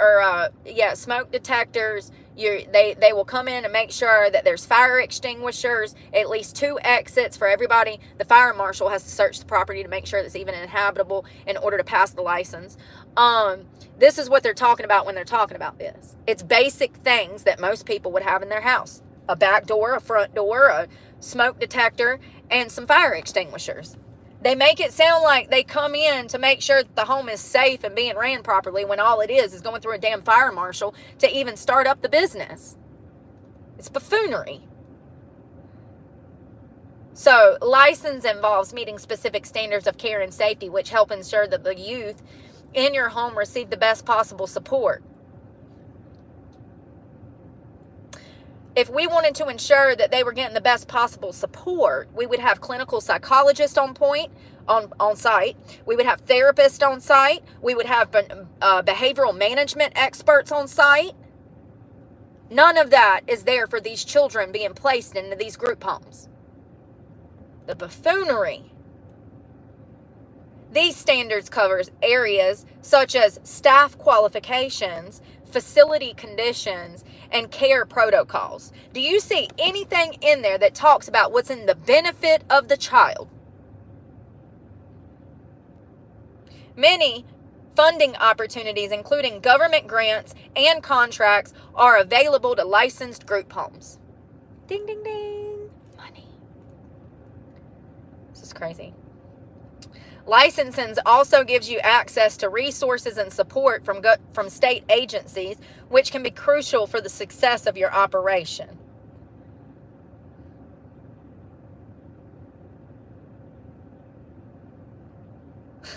You'll need to establish your group home as a legal entity, such as a nonprofit organization, corporation, or limited liability company. This involves choosing a name, registering with your state, and obtaining a federal employer identification number. If your group home will be providing any health-related services, you'll need to apply for an NPI through the Centers of Medicare and Medicaid Services. Each state has specific requirements for group homes, including zoning laws, building codes, and health and safety standards. You'll need to familiarize yourself with these laws and ensure your facility meets all necessary criteria. Depending on your state, you may need to obtain a specific license to operate a group home for youth. This often involves submitting an application, undergoing a site inspection, that's what I was just talking about, and ensuring your staff meets that required qualifications. You'll need to secure various types of insurance, including liability insurance, property insurance, and workers' compensation insurance. This protects your group home from potential legal and financial risk. Are y'all noticing a trend when we're reading this? Because I sure am. You know what I'm noticing? Nobody gives a fuck about these children. This is to ensure that you can cover your bases and cover your ass legally. But at what time did they mention anything that is in the benefit of the child? I'll wait.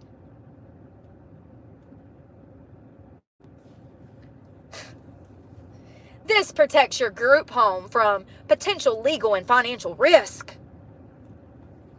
Not,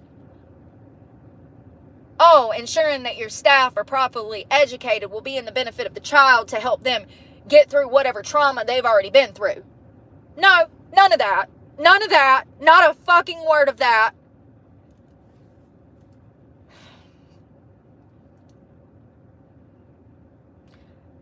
A lot of this is just telling you how to get your business off the ground, all of it. Nothing mentions how to help the child, what's in the best interest of the child, how the home should be ran to help the child. It's just all legalities to protect yourself. In the event that one of your children in the home end up missing and dead, decapitated and dismembered in the fucking woods. You get it? These places are evil. I mean, it literally gets no more evil than the government perpetuating this shit. Is that the word? Facilitating it? There we go. Facilitating it. Not one thing was mentioned about how to come up with a business model to help children. It was a business model to make money, get government funding, get grants. Makes me sick. You know another person that's been outspoken about her time in training school like me? Bad Baby. Bad Baby has talked about the troubled teen industry. You know, Dr. Phil sent Bad Baby. What was the name of that ranch? Tagalong Ranch?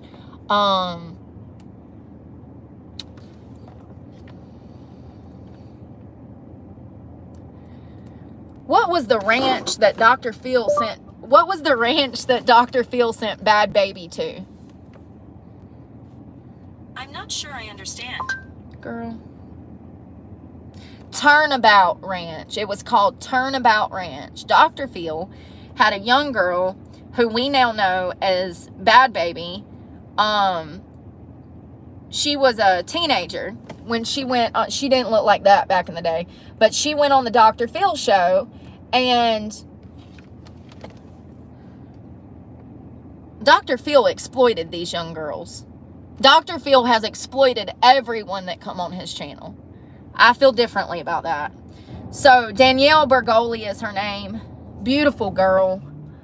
Come from a horrible upbringing. It's my belief that she didn't know her father. Her mother was a hot mess express, and it's clear to see from the Dr. Phil episodes that the reason that Danielle behaved this way was because of the lack of parental guidance that she had in her life, and also the people she was hanging around. You know, she was mixed up into a lot of dangerous stuff at a very early age, and anybody that knows anything about psychology can see that Danielle was behaving this way because Danielle needed parental figures. She needed guidance. She needed discipline. She needed a family. Her own mother betrayed her. Her own mother played her out. Her own mother was trying to profit and exploit her through Dr. Phil as a teenager. Danielle Bergoli, at one point during the Dr. Phil show, it went viral. She said, "Catch me outside. How about that?" And she was actually talking to the audience members. What she was saying is, I'll fight your ass outside. See me outside and I'll fuck you up out there. You got to respect that the kid had gall, okay? And she still does. It's one of the things that I respect about Danielle is that she has always stood on ground and told people to go fuck themselves. And if they don't like it, they can catch them hands. Love that. Love that. Given the circumstances of her upbringing, she actually is extremely intelligent and she's a good person. Danielle is a good person. She's a product of her environment, and people want to hate her for that. They don't understand her struggle. They don't understand her upbringing. But she has been one of the most outspoken people when it comes to the troubled teen industry and the exploitation of minors through these companies. They make tons of money off of placing these children on these ranches, in these training schools, in these group homes, in these foster care facilities. They make money off of it. It's a multi-billion-dollar industry, and it has been for decades.